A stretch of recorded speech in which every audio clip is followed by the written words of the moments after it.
இந்த தஅவா பணியை எடுத்து மக்களுக்கு குர்ஆன் ஹதீஸ் தான், மற்ற எதுவும் இருக்கக்கூடாதுன்னு சொல்லி ஆரம்பித்த காலத்தில், துவக்க காலத்தில் ஒரு நிலை இருந்துச்சு. அந்த நிலையில் அந்த ஹதீஸை ஏற்றிங்க. அது மட்டுமல்ல, சஹாபாக்களை அங்கீகரிக்கிறோம்னு சொன்னீங்க. நான் அதை படித்து காட்டிடுறேன், காட்டினா தான் உங்களுக்கு விளங்கும். இல்லைன்னா இது எதையோ ஒரு நாங்கள் முன்காலத்தில் செஞ்சதுன்னா அப்போ டிக்ளேர் பண்ணுங்க.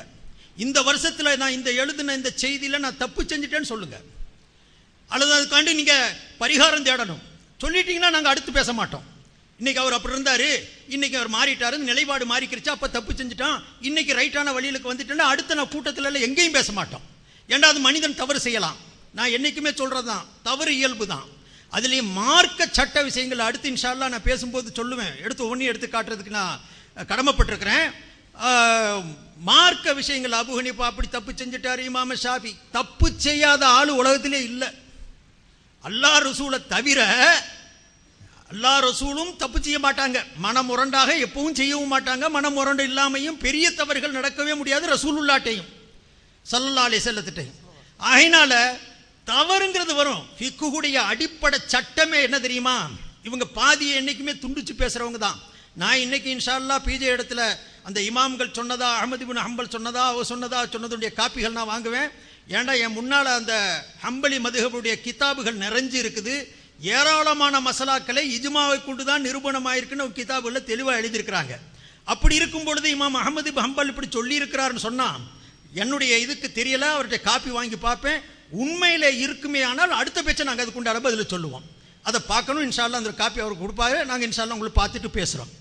அவர் ஆரம்ப நிலையில் தாவா பண்ணி ஆரம்பித்ததுக்கு பிறகு கொஞ்சம் நெஞ்ச இஹ்லாஸோட துவங்கிய காலத்தில் அவர் எழுதின ஒரு கட்டுரை, திருமறை குர்ஆன் அருளப்பட்ட 23 ஆண்டு காலத்தில் அதனுடன் ஒட்டி உறவாடி அதன் வழியில் தமது அடிச்சுவடு ஒவ்வொன்றையும் எடுத்து வைத்து நடந்து குர்ஆன் விரும்பும் இலட்சிய சமுதாயமாய் உருவாகி நின்ற நபிகள் நாயகம் ஸல்லல்லாஹு அலைஹி வஸல்லம் அவர்களின் அன்பு தோழர்களின் சுய நிர்ணய ஆற்றல்களுக்கே முதலிடம் தர வேண்டும்.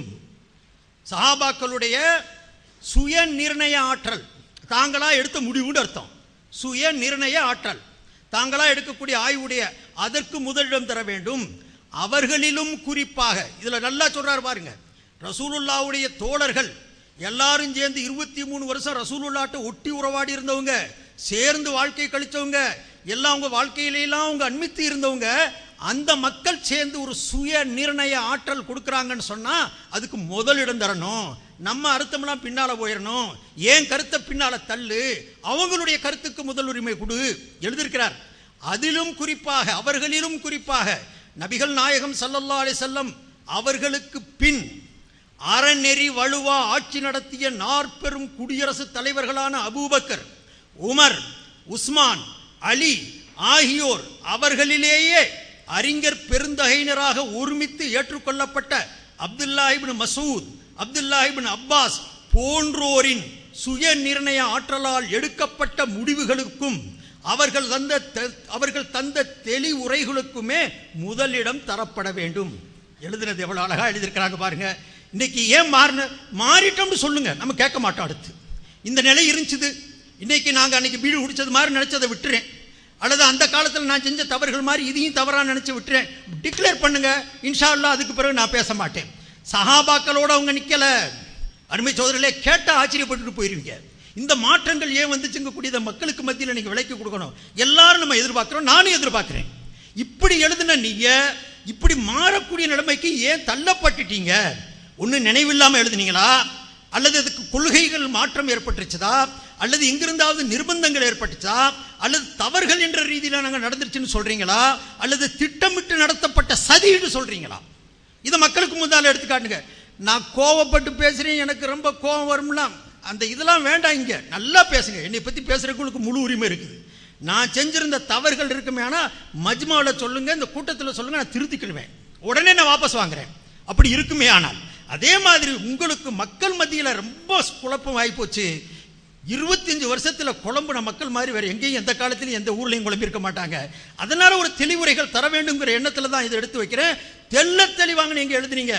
அதே மாதிரி அடுத்த இதில் எழுதுறார், நாம் ஆரம்பத்தில் குறிப்பிட்டபடி குர்ஆன் மூலம் நபி மொழி மூலம் சஹாபாக்களின் தெளிவுரை மூலம் தெளிவுரை பெற முடியாத போது, குர்ஆன் ஹதீஸ்ல இருந்து தெளிவுரை பெற முடியாது, சஹாபாக்குடைய மூலமும் தெளிவுரை கிடைக்கலன்னு சொன்னா, நபிகள் நாயகம் ஸல்லல்லாஹு அலைஹி வஸல்லம் அவர்களின் அன்பு தோழர்களிடம் அதிகமாக நட்பும் தோழமையும் வைத்திருந்த தாபீன்களில் குறிப்பிடத்தக்கவர்களான முஜாஹித் இப்னு ஜபர், சயீத் இப்னு ஜுபைர், இக்ரிமா, அத்தா இப்னு ரபாஹ், ஹசன் அல் பஸரி, மஸ்ரூக், சயீத் இப்னு அல் முஸையப், அபுல் ஆலியா, ரபியா இப்னு அனஸ், கதாதா, லஹாக் போன்றோரின் கருத்துக்களுக்கு முதலிடம் தர வேண்டும். அருமை சகோதரர்களே, சஹாபாக்களுக்கு முதலிடம் தரணும், தாபீன்களுக்கு முதலிடம் தரணும். இது தப்பா இருந்தேன், இது தவறு, நான் அன்னைக்கு தவறா எழுதிட்டேன்னு நீங்க சொல்லிட்டீங்கன்னா அடுத்து நான் இதை பேச மாட்டேன், நீங்களும் நானும் அவரை விளங்கிக்கிறலாம் எந்த நிலையில இருக்கிறாங்கன்னு சொல்லி. இதை நீங்க அதோட பீடி குடிச்சதோட ஒப்பிட்டு நான் ஒரு காலத்தில் அப்படியும் புகை பிடிச்சிக்கிட்டு இருந்தேன், அந்த தவறு அல்ல. இது மக்களுக்கு வழிகாட்டுவதற்காக வேண்டி சொல்லப்பட்ட கருத்து. அது தனிப்பட்ட முறையில் கக்குசுர போய் பீடி குடிச்ச நிலை அல்ல அது. நீங்க கூட பல இடத்துல சொல்லியிருக்கிறீங்க, நாங்க அன்வாருல் உலூம்ல ஓதுற காலத்துல அங்கே போய் பேப்பர் படிப்பீங்க. அந்த தனிப்பட்ட தவறுகள் நாங்கள் சொல்றதுக்கு வரல, மக்களுக்கு நீங்க எடுத்து வைத்த கருத்துக்கள். அதிலும் அல்லாஹு அக்பர், அந்த இது நஜாத்து மே மாதம் 86வது வருஷம், பக்கம் 18, 19. அதனால இதனுடைய விளக்கத்தை நீங்க உங்களுக்கு சொல்லணும், இப்ப மக்களுக்கு மத்தியில் சொல்லணும். அதுக்கு அடுத்து நான் உங்களுக்கு தெளிவா சொன்னேன், எப்ப இஜ்மாவுக்கு மாற்றம் செய்யலாம், எப்ப செய்யக்கூடாது. சஹாபாக்கள்லாம் சேர்ந்து ஒரு முடிவு செஞ்சுட்டாங்கன்னு சொன்னா அதுக்கு மாற்றங்கள் செய்யக்கூடாது, அதுக்கு பிறகு யாருக்கு அதுக்கு மாற்றமான முடிவு எடுக்கக்கூடாதுங்கிறதெல்லாம் நிலைப்பாடுகள் நான் சொன்னேன். சஹாபாக்களுக்கு மத்தியில் கருத்து வேறுபாடு உள்ள செய்திகள் இருக்குமே, ஆனா ஏதாவது ஒன்றில் ஒருத்தர் இஜ்மா செய்தாரு, அடுத்த வருஷம் அது அடுத்த கட்டங்களில் இருக்கும்போது இன்னொரு சொல்லின் மேலே இஜ்மா செய்யறதுக்கு உரிமை இருக்குது. இந்த நிலையும் சொன்னேன். சஹாபாக்களுடைய கருத்துக்கள் சொல்லப்படாத மற்ற நிலைப்பாடுகளில் இஜ்மா இருக்குமே, ஆனா அந்த இஜ்மா காலத்துக்கு தக்கபடி அந்தந்த காலத்துடைய அறிஞர்களுக்கு தக்கபடி மாறுபடலாம். இன்னைக்குள்ள நிலையில ஒரு முடிவு எடுத்தோம். ரெண்டாவது சொல்றாங்க, அவர் சும்மா இருந்துட்டா அது எப்படி இஜ்மா ஆயிரும், பிறகு எப்படி இஜ்மா ஆகும், ஒவ்வொருத்தர் ஓட்டு போடணுமா, ஒவ்வொருத்தரும் இதை சந்தர்ப்பம் கொடுக்கப்படுது. நீங்க இஜ்மாவுடைய இந்த நிபந்தனைகளை எடுத்து பார்த்தீங்கன்னா சொல்லுவாங்க, அவர்களுக்கு அந்த உரிய யோசிக்கிறதுக்கு உண்டான சந்தர்ப்பம் கொடுக்கப்பட்டுச்சு, செய்திகளும் சேர்ந்துச்சு, மக்களுக்கு மத்தியில் அங்கீகரிக்கப்பட்ட அறிஞர்களாகவும் திகழ்ந்தார்கள். அப்படி இருந்தும் கூட அதற்கு மாற்றம் செய்யாமல் இருந்து விடுவார்களே, ஆனால் அது இஜ்மாவிற்கு அடையாளம். அப்படித்தான் நடந்துச்சு. இப்படி நடக்கப்பட்டதுக்கு பேர் தான் இஜ்மான்னு சொல்லப்படும். எல்லாரும் வாய் மூலா சொன்னாங்க, அதுவும் இஜ்மா தான். சிலர் சொல்ல மற்றவர்கள் கருத்து தெரிவிப்பதற்கு வாய்ப்பு இருந்தும் கூட, சந்தர்ப்பம் இருந்தும் கூட, கருத்துக்கு மாற்று கருத்து சொல்லாமல் ஒரு வாழ்க்கை விட்டு போயிட்டாங்கன்னு சொன்னா அதுக்கு இஜ்மான்னு சொல்லணும். நான் இது இப்படியே இழுத்துட்டு போனா வெறும் விவாதத்திலே தான் போயிடும். உதாரணத்தை ஒன்று சொல்றேன் கேளுங்க. நான் தெளிவான உதாரணம், இன்ஷா அல்லாஹ் அது தொடர்ந்து நடக்கணும். 3 தலாக்கை 3 தலாக்காக அங்கீகரிக்கப்பட வேண்டும் என்ற நிலை எங்களுது, அஹ்லு சுன்னத் வல் ஜமாஅத்துடைய நிலை. இது சஹாபாக்களால் அறிவிக்கப்பட்ட இஜ்மா. ஒரு உதாரணத்தை வச்சா தான் மக்களுக்கு புரிய முடியும். இல்லாட்டி வாதம் பிரதிவாதம், நான் ஒன்றை சொன்னேன், இதை ஒன்றை இழுத்தையும் பேசணும்னு சொன்னா ஒண்ணுமே இல்லாம போயிடும். இப்ப தலாக்குடைய விஷயத்துல வந்துச்சுன்னு வைங்க, நபிகள் நாயகம் ஸல்லல்லாஹு அலைஹி வஸல்லத்துடைய காலத்தில் இருக்கக்கூடிய நிலைப்பாடுகளை எடுத்துட்டு அந்த காலத்துல கருத்து வேறுபாடுகள் பல சஹாபாக்களுக்கு மத்தியில் இருந்திருக்கலாம், இல்லாம இருந்திருக்கலாம், இருக்கவும் செய்யலாம், அதனுடைய நிலைப்பாடுகள் தெரியாது. ஹஸரத் உமர் ரலியல்லாஹு அன்ஹுடைய ஆட்சி காலத்தில் தெளிவாக கிதாபுகள்ல எழுதியிருக்குது. இதெல்லாம் எனக்கு இன்னொரு சந்தோஷம் என்னன்னு சொன்னா, இஜ்மான் ஒரு பொருளே கிடையாது அப்படின்னு சொல்லிட்டு வந்தவர் இஜ்மா இருக்குது இஜ்மா இருக்குதுன்னு பல உதாரணங்களை காட்டிக்கிட்டு இருந்தார். எனக்கு ஏகப்பட்ட சந்தோஷம், இதையாவது இஜ்மா இருக்குன்னு சொல்லிக்கிட்டு இருக்கிறாரேன்ட்டு. முதல் இஜ்மான் ஒரு பொருளே இல்லைன்னு வாதிச்சிருக்கிறார். இஜ்மா நடக்கிறதுக்கு சான்ஸே இல்லைண்டார். இப்போ இவங்க சொல்லியிருக்கிறாங்க, நவவி சொன்னாங்க, அவங்க சொன்னாங்க.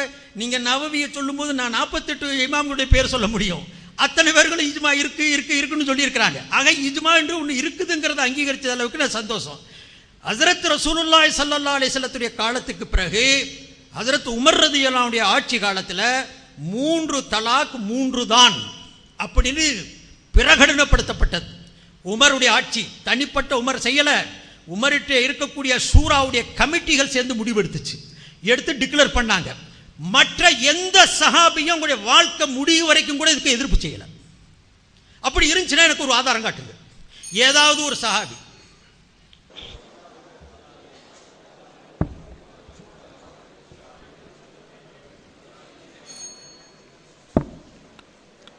அஸ்ஸலாமு அலைக்கும் வரஹ்மத்துல்லாஹ். அன்புள்ள சகோதரர்களே, விவாதம் ஒரு அமர்வு முடிகிற கட்டத்துக்கு வந்திருக்கிறது. இவ்வளவு நேரத்துலையும் ஒரு ஆதாரத்தை காட்டல. இஜ்மாங்கிறது ஆதாரம் தாங்கிறதுக்கு எந்த வசனத்தை வச்சு சொன்னீங்க? அது எந்த ஹதீஸை வச்சு சொன்னீங்க? அது நீங்கள் சொன்ன அந்த இஜ்மாவை தான் அது சொல்லுது என்பதற்கு என்ன ஆதாரம்? அப்போ ஆதாரங்களை கொண்டு நிறுவாமல் நீங்கள் அப்படி தான் சொன்னீங்க, நீங்கள் இப்படி தான் சொன்னீங்க என்பது தான் என்ன இருக்குது பதிலாக இருக்குது. நீங்கள் கவனிக்கணும். அடுத்து நான் முன்னாடியே சொன்னதை மாற்றிக்கிட்டேன்னு சொல்லும்போது அப்போ கால வரையறை சொல்லுங்கள். நீங்கள் தாவா களத்தில் இருக்கும்போது தான் அதை சொன்னீங்க அப்படிங்கிறா. அப்போ நீங்கள் துருல் முக்தாரில் மா ரஜா அன்ஹு அபு ஹனீஃபான்னு போடுங்க. அபு ஹனீஃபா சொல்லிவிட்டு மாறியவை அப்படின்ட்டு ஒரு 600 இருக்குது நான் தேடின வகையில். அபு ஹனீஃபா சொல்லிட்டு மாறினது அவருக்கு என்ன கால வரையறை கொடுத்தீங்க? அவரும் தாவா களத்தில் ரெண்டையும் சொன்னார். தாவா களத்தில் இருக்கும்போது தான் ரெண்டையுமே சொன்னார். ஷாஃபி இமாமுக்கு கதீமு ஜதீதுன்னு இருக்கிறது, சொன்னதெல்லாம் மாற்றினார்னு சொல்லி. அப்போ அதுக்கு என்ன கால வர? அது தாவா களத்தில் ரெண்டையுமே சொல்கிறாரு. அப்போ இதெல்லாம் வேணும்னு ஒரு திசை திருப்பது வாதம் இல்லாததுனால, நிறுவுறதுக்கு வழி இல்லாததுனால ஒரே பிடி திருப்பி சொல்ல மாட்டேன்னு சொல்லிட்டு இருக்கிறார். அப்போ ஹோமோசெக்ஸுக்காக மதரசா பூட்டப்பட்ட விஷயங்களெல்லாம் வரிசையாக எடுத்து விடலாமா? என்னன்றேன், ஆதாரத்தோடு சொல்லணும். அவ்வளோவையும் இதெல்லாம் தேவை. அதாவது அது திருப்பி சொல்கிறது என்னென்னா சொல்ல மாட்டேன்னு சொல்கிறது, அதை விட்டுருங்க. இதெல்லாம் உங்கள் வாதத்தை நிறுவாது. இதெல்லாம் உங்கள் வாதத்தை நிறுவுறதுக்கு உதவவே உதவாது. நல்லா விளைவிக்கிறங்க. இஜ்மா நிரூபிச்சலான்னு தான் மக்கள் பார்ப்பாங்க. அடுத்து என்ன செய்கிறாங்கன்னு கேட்டால், இப்போ 4 இமாம் விஷயத்தை நான் சொன்னேன். அகமது இமாம் சொன்னதுக்கு ஆதாரம் தாண்டு கேட்டீங்க. சரி, ஓகே. மீதி 3க்கு எங்கே பதில்? மீதி 3க்கு அபு ஹனீஃபா இமாம் இஜ்மா சஹாபியுடைய இஜ்மா மீறினாருன்னு நான் சொன்னேன்ல. எதுக்கு பதில் சொல்லணும்? பீடியை விட, நஜாத்தில் எழுதுனதை விட, நேற்று சொன்னார்னு சொல்லுவதை விட எதுக்கு பதில் சொல்லணும்? எதுக்கு நேரம் தேவை? ஆஹா, அபு ஹனீஃபா இஜ்மா மீறிட்டா சொல்கிறாங்களேன்ட்டு குதிச்சு பதறி அதுக்குள்ளே ஆன்சர் பண்ணனே, அதுக்கு பதிலை காணாம். ஷாஃபி இமாம் சொன்னதை கேட்டால், ஷாஃபி இமாம் சொன்னது தெரிஞ்சிருக்குது, அது கேட்கல. அகமது இமாம் சொன்னதுக்கு ஏன் கேட்குறாங்கன்னு கேட்டால், அவர் தர்ம 2 ரிவாயத்து இருக்குது. அவர் அறவே மறுத்தாருங்கிற மாதிரி ரிவாயத்து இருக்குது. அவர் சொன்னார், அதுக்கு தான் கேட்குறாங்க. இருந்தாலும் நான் சொன்னதுக்குள்ள ஆதாரமாக நிறைய வச்சுருக்கிறேன், ஒன்று கொடுக்குறோம். இந்தாங்க, சபையோர் தெரியும்படியாக இன்னும் நிறைய இருக்குது. அவர் எந்த நூலெல்லாம் சொல்லியிருக்கிறாருங்கிறதுக்கு நிறைய ஆதாரங்கள் இருக்குது. இப்போ நான் என்ன கேட்குறேன்னா, அப்போ மாலிக் இமாம் சொன்னதுக்கு என்ன பதில்? அபு ஹனீஃபா இமாம் சொன்னதுக்கு பதில் எங்கே? ஷாஃபி இமாமுக்கு எங்கே பதில் எங்கே? ஹம்பலி இமாமுக்கு இந்த பேப்பரை கொடுத்தாச்சு. மீதி உள்ளதுக்கு ஏன் நீங்கள் ஆதாரம் கேட்கல? தெரியுது நம்ம தவறில் இருக்கிறோம். இதை நிலைநாட்ட இயலாது. நம்ம சொல்லக்கூடிய இஜ்மா உம்மத்துடைய இஜ்மா கிடையாது. அப்படி யாருக்கும் அந்த கருத்து இல்லை. பல கருத்துலாம் இருந்திருக்கிறாங்க. அது நல்லா விளங்குது, நல்லா புரிஞ்சிக்கிற வேண்டும். அடுத்து என்னன்னு கேட்டால், அப்புறம் கேட்குறாங்க எப்படி தெரியும் கேட்குறாங்கன்னு. இப்போ உதாரணமாக சொல்கிறேன், உமர் ரலியல்லாஹு ஆட்சி காலம், அவங்க ஒரு சட்டத்தை கொண்டு வர்றாங்க. கொண்டு வந்தாங்கன்னா அந்த மதீனாவில் இருக்கிற மக்களுக்கு தெரியும், சுற்று வட்டாரத்தில் இருக்கிற சில ஊர்களுக்கு தெரியும், கொஞ்சம் லேட்டாக தெரியும். பாரசீகம் வரைக்கும் போய்விட்டது. அங்கே வரைக்கும் சஹாபாக்கள் தான் என்ன செய்கிறாங்க, போய் ஆளுமையில் இருக்கிறாங்க. இங்கேருந்து உள்ள அந்த செய்தி உமர் சொன்னார், இதையே மேட்டராக கொண்டு போய் எல்லாரும் சேர்த்துக்கிட்டு இருப்பாங்களா? எல்லாருக்கும் போய் சென்றடைஞ்சா தான் சென்று அடைந்தது என்று ஒரு அறிவிப்பை காட்டி அது காதில் உளுந்து அவர் ஏற்றுக்கொண்டார்னு காட்டினா தானே அது இஜ்மாண்டு வரும். உமரில்லா காலத்தில் மதீனாவில் உள்ள யாரும் ஆட்சி பண்ணலாம்? மதீனாவில் மட்டும்தான் இருந்தாங்களா? அந்த நாடு பெரிய சாம்ராஜ்யம் இல்லையா? இந்தியாவுக்கு நிகரான ஒரு நிலப்பரப்பில் இருந்து கொண்டா அந்த நூற்றாண்டை கற்பனை பண்ணி பாருங்க. இந்த திருச்சியிலேருந்து ஒன்று சொல்லக்கூடிய ஒரு சொல்லு ஊபி வரைக்கும் போகுமா? அந்த காலத்தில் தொலைபேசி இருந்ததா, ஃபேக்ஸ் இருந்ததா, இன்டர்நெட் இருந்ததா? எந்த விதமான சாதனங்களும் இல்லாமல் இப்படி ஒரு மசாயில் தீர்ப்பளித்தாங்க என்பது போய் சேருமா? அப்போ ஒரு முடிவெடுத்து சட்டமாக்குனார்னா அந்த சம்பவம் ஒரு கேஸ் வரும்போது சட்டமாக்கியிருப்பாங்க, முடிஞ்சு வச்சு கதை. அதுக்கு பிறகு அது சேர்ந்து இருந்துச்சுன்னா எதிர்த்தாங்களா எதிர்க்கலையான்னு தெரியும் என்று நான் கேட்கல, என்று ஷாஃபி இமாம் கேட்குறாரு, அதை நான் வழிமொழிகிறேன் என்று ஹம்பலி இமாம் கேட்குறாரு. எப்படிப்பா உனக்கு தெரியும் எல்லாரும் செஞ்சாங்கன்னு எப்படி சொல்ல? எங்கெங்கேயும் யாராரும் இருந்திருக்கிறாங்க, எல்லாரும் அதை ஒத்துக்கிட்டாங்க ஏற்றுக்கொண்டாங்கன்னு எப்படி சொல்ல முடியும் அப்படின்னு கேட்டோம்னா இதெல்லாம் ஒரு கேள்வியா? மக்கள்கிட்ட சொன்னாங்க எல்லாம் ஏற்றுக்கிட்டாங்க இல்லைன்னா அப்போ மதீனா மட்டும்தான் உலகமா? ரசூலுல்லாஹ்வுடைய சஹாபாக்கள் மதீனாவில் மட்டும்தான் இருந்தாங்களா? வேறு எங்கேயுமே சஹாபாக்கள் யாருமே மதீனா தாண்டி போகவே இல்லையா? அப்போ எப்படி நீங்கள் மதினாவில் சொல்லும்போது ஒருத்தர் அனைவரும் கேட்டுக்கொண்டாலும் ரெண்டாவது வருவோம், தலாக்க விளக்கும் போது வச்சுக்கிடுவோம். அப்போ நான் என்ன கேட்குறேன்னா, இது வந்து இஜ்மாங்கிறது எப்படி தீர்மானிச்சிங்க? எவ்வளோ வெயிட்டான வேல்யூபிளான ஒரு கேள்வி, எவ்வளோ அர்த்த புஷ்டியான கேள்வியை ஷாஃபி இமாம் அவங்க கேட்குறாங்க. நீ வந்து அவதூறு செய்கிற, அவங்களாம் ஏற்றுக்கிட்டாங்கன்னா ஏற்றுக்கிட்டு சொன்னாங்களா? தெரியலன்னு சொல்லு, இது இப்படி சொன்னார் உமர் ரலியல்லாஹு ஹிலாஃபை நாங்கள் அறியலைன்னு சொல்லி இஜ்மான்னு சொல்லாத, அனைவரும் ஒத்துக்கொண்டார்னு சொல்லாத. அவர் சொன்னதுக்கு யாரும் மாற்றம் செய்ததாக எங்களுக்கு தகவல் கிடைக்கல, இது உண்மை. அவங்க மறுப்பவர்கள் இருந்திருக்கலாம், ஏற்பவர்கள் இருந்திருக்கலாம். அப்போ ரெண்டுக்கு வாய்ப்பு இருக்கக்கூடிய நேரத்தில் ஒருவன் சொல்லாத சொல்லுக்கு அவனை சொந்தக்காரனாக்குறதை மிஞ்சின ஒரு அவதூறு என்ன இருக்க முடியும் என்று ஷாஃபி இமாம் கேட்குறார். அப்போ ஏன் அரபி நான் வாசிக்காமல் சொன்னால் டைம் சேவ் பண்ணுறதுக்கு தான் கேட்டால் ஆதாரம் வச்சிருக்கேன், பேப்பர் வச்சிருக்கிறேன். அவங்களும் தெரிஞ்சவங்களா இருக்காங்க, சொல்லி ஆதாரம் கொடுத்து கேட்க வேண்டியதில்லை. மற்ற குரூப் மாதிரி கிடையாது, அவங்க எல்லாம் இதெல்லாம் தெரிஞ்சு படித்து தான் வந்திருக்கிறாங்க, கேட்டால் எடுத்து கொடுப்போம். அப்போ நான் எதுக்கு இதை சொல்கிறேன்னு கேட்டால், இஜ்மா நடந்துருச்சு நீங்கள் சொல்கிறீங்களா, இது எவ்வளோ வெயிட்டான கேள்வி. இந்த ஒரு கேள்விக்கு பதில் சொல்லுங்க. நீங்கள் எப்படி ரசூலுல்லாஹ் கால சஹாபாக்கள் செஞ்ச இஜ்மா பாரசீக ரோமாபுரி வரைக்கும் புல்ல அனைத்து சஹாபாக்களையும் சென்று அடைந்து அனைவரும் அதை ஆட்சேபனை செய்யலை என்று எதை வச்சு முடிவு செய்வது? மதீனாவில் முடிவு செய்தார் என்று ஒரு சஹாபி அறிவிப்பார், ஒரு தாபி அறிவிப்பார். அவர் மதீனாவில் யாரும் ஆட்சேபனை பண்ணலன்னு சொன்னால் இஜ்மா ஆயிருமா? மதீனாவில் ஆட்சேபனை பண்ணலன்னு மட்டும்தான் ஆகுது, அகில உலகத்திலையும் ஆட்சேபனை பண்ணலன்றது ஆகாது. அப்போ சஹாபாக்கள் அனைவரும் இஜ்மா பண்ணார்கள், இதை வச்சு எப்படி அவங்க மீது அவதூறு சொல்லுவீங்க? அவங்க மீது எப்படி நீங்கள் பழி சொல்லுவீங்க? அப்போ ஏன் இல்லாத ஒன்று அவதூறு சொல்றீங்கன்னு கேட்குறோம். இஜ்மா எதனால் சாத்தியம் இல்லைங்கிறோம். அடுத்து என்னன்னு கேட்டால் இன்னொன்று பதில் சொல்லிடுறேன். அப்போ இவர் வந்து எதெல்லாம் மாற்றிட்டீங்கன்னு சொல்லுங்கள், நாங்கள் கேட்க மாட்டோங்கிறார். ஏங்க இஜ்மா சம்மந்தம் விவாதிக்க வர்றோம்ல, ஒப்பந்தம் போடுறோம்ல, மாற்றிட்டு தான் அர்த்தம். ஏற்கனவே ஒன்று எழுதணும்னு காட்டுறாரு, எழுதுன அந்த மாத்தாட்டி விவாதத்துக்கு வருவேனா? விவாதத்துக்கு கூப்பிடுறதுல விளங்குது, அதை மாற்றிட்டேன், அதுக்கு இப்போ எடுக்கலாமா? எதெல்லாம் நீங்கள் மாற்றிட்டேன்னு சொல்லுங்கள், நாங்கள் கேட்க மாட்டேங்கிறீங்களே. மாற்றிட்டேன்னு உலகறிய ஒப்பந்தம் போட்டுக்கலான்னு கேட்டுட்டு இருக்கிறீ, மாற்றிட்டு தானே ஒப்பந்தம் போட்டிருக்கிறோம். இஜ்மா ஆதாரமான நான் கேள்வி கேட்டு மறுத்தன ஒப்பந்தத்தில் சொல்லிட்டேனே, அதுதானே விவாதத்துக்கு வந்திருக்கிறேன். வந்ததுலேருந்து அந்த கருத்தில் நான் மாறிட்டேன்னு தெரியுதா இல்லையா? மாறினா ஏன்னா கேட்க மாட்டேன் விட்டுரு வேண்டிங்களே, அதுதானே கேட்டுட்டு இருக்கிறீங்க. மாறினதை மாறிட்டேன்னு சொல்லி வாதத்தில் உட்காந்துக்கிட்டு இருக்கிறேன். மாறிட்டோன்னு கேட்பேனான்னு கேட்டால் இது என்ன, இது லாஜிக்கு? சரியத்தை அட்வொகேட்டுன்னு சொல்கிறாங்க, அட்வொகேட் மாதிரி பேச வேணாமா? போஸ்டர் அடிச்சு ஒட்டியிருக்கிறாங்க, அட்வொகேட் இதுதான் பேசுவாங்களா? ஒரு லாஜிக் இருக்க வேணாமா? ஒரு அழிவுபூர்வமான வாதம் வேணாமா? அப்போ அந்த மாதிரியான ஒரு அடிப்படையில் உள்ளதுக்கு என்ன செய்கிறது, நீங்கள் வந்து பதில் சொல்லவே கிடையாது. அப்போ இதுக்கெல்லாம் நீங்கள் சொல்லணும். எதுக்கு சொல்லணும்? அந்த இமாம்கள் அபு ஹனீஃபா இமாம் சொன்னதுக்கு என்ன பதில்? ரெண்டு உதாரணம் காட்டியிருக்கிறேன், ரெண்டு சொன்னால் அடுத்தடுத்து காட்டுவேன். இஜ்மா சஹாபாவை மீறி முடிவெடுத்திருக்கிறார்கள், அதுக்கு என்ன பதில்? அப்போ சஹாபாக்கள் இஜ்மா செய்த பிறகு அதை மாற்றலாமா, அதுக்கு என்ன பதில்? அல்லது ஆதாரபூர்வமான ஒரு ஹதீஸ் இருக்கிறது, ஹதீஸில் ஒரு குறையும் இல்லை, இஜ்மா செய்து அதை மாற்றலாமா, அதுவும் கேட்கணும். ஏன்னா அதெல்லாம் உங்கள் மதஹப் கிதாபில் இருக்கிறது, அதுக்கு ஒரு பதில் உங்கள் மதஹப் கிதாபில் இருக்கிறது. உங்கள் உசூல் படிச்சிருக்கீங்க, 40 வருஷம் படித்ததில் கிதாபில் இருக்குது. அப்போ நீங்கள் என்ன செய்யணும்?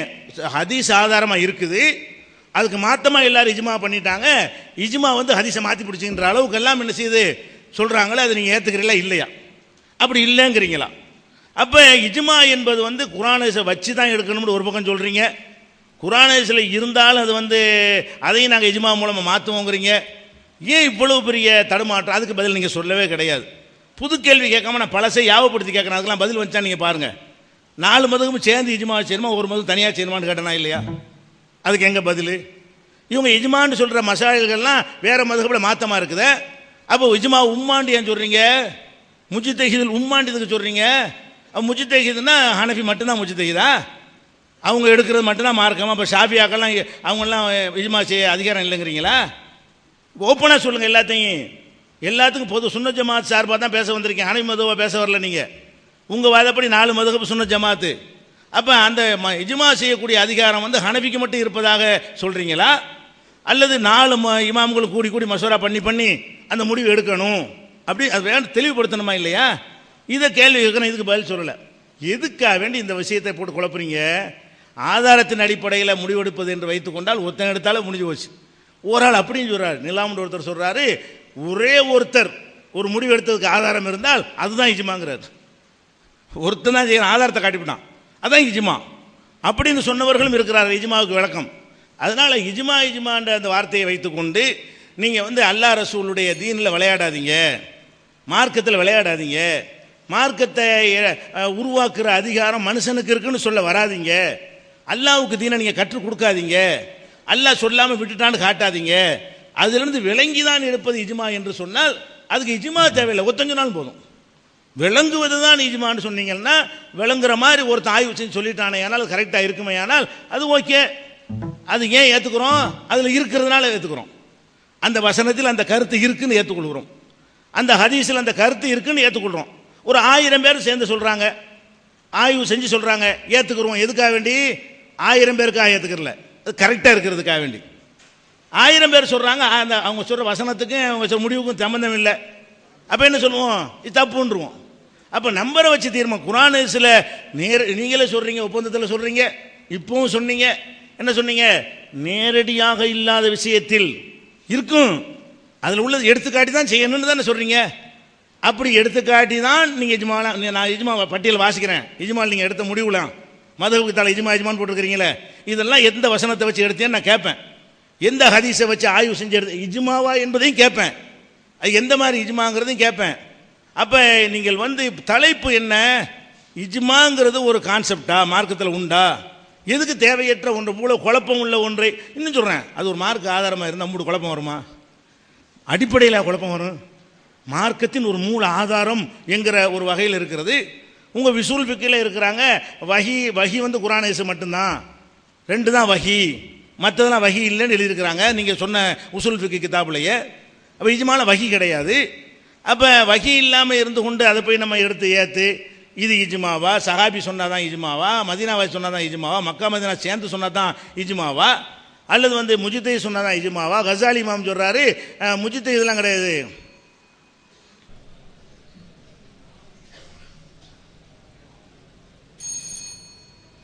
அஸ்ஸலாமு அலைக்கும் வரஹ்மத்துல்லாஹி வபரகாத்துஹு.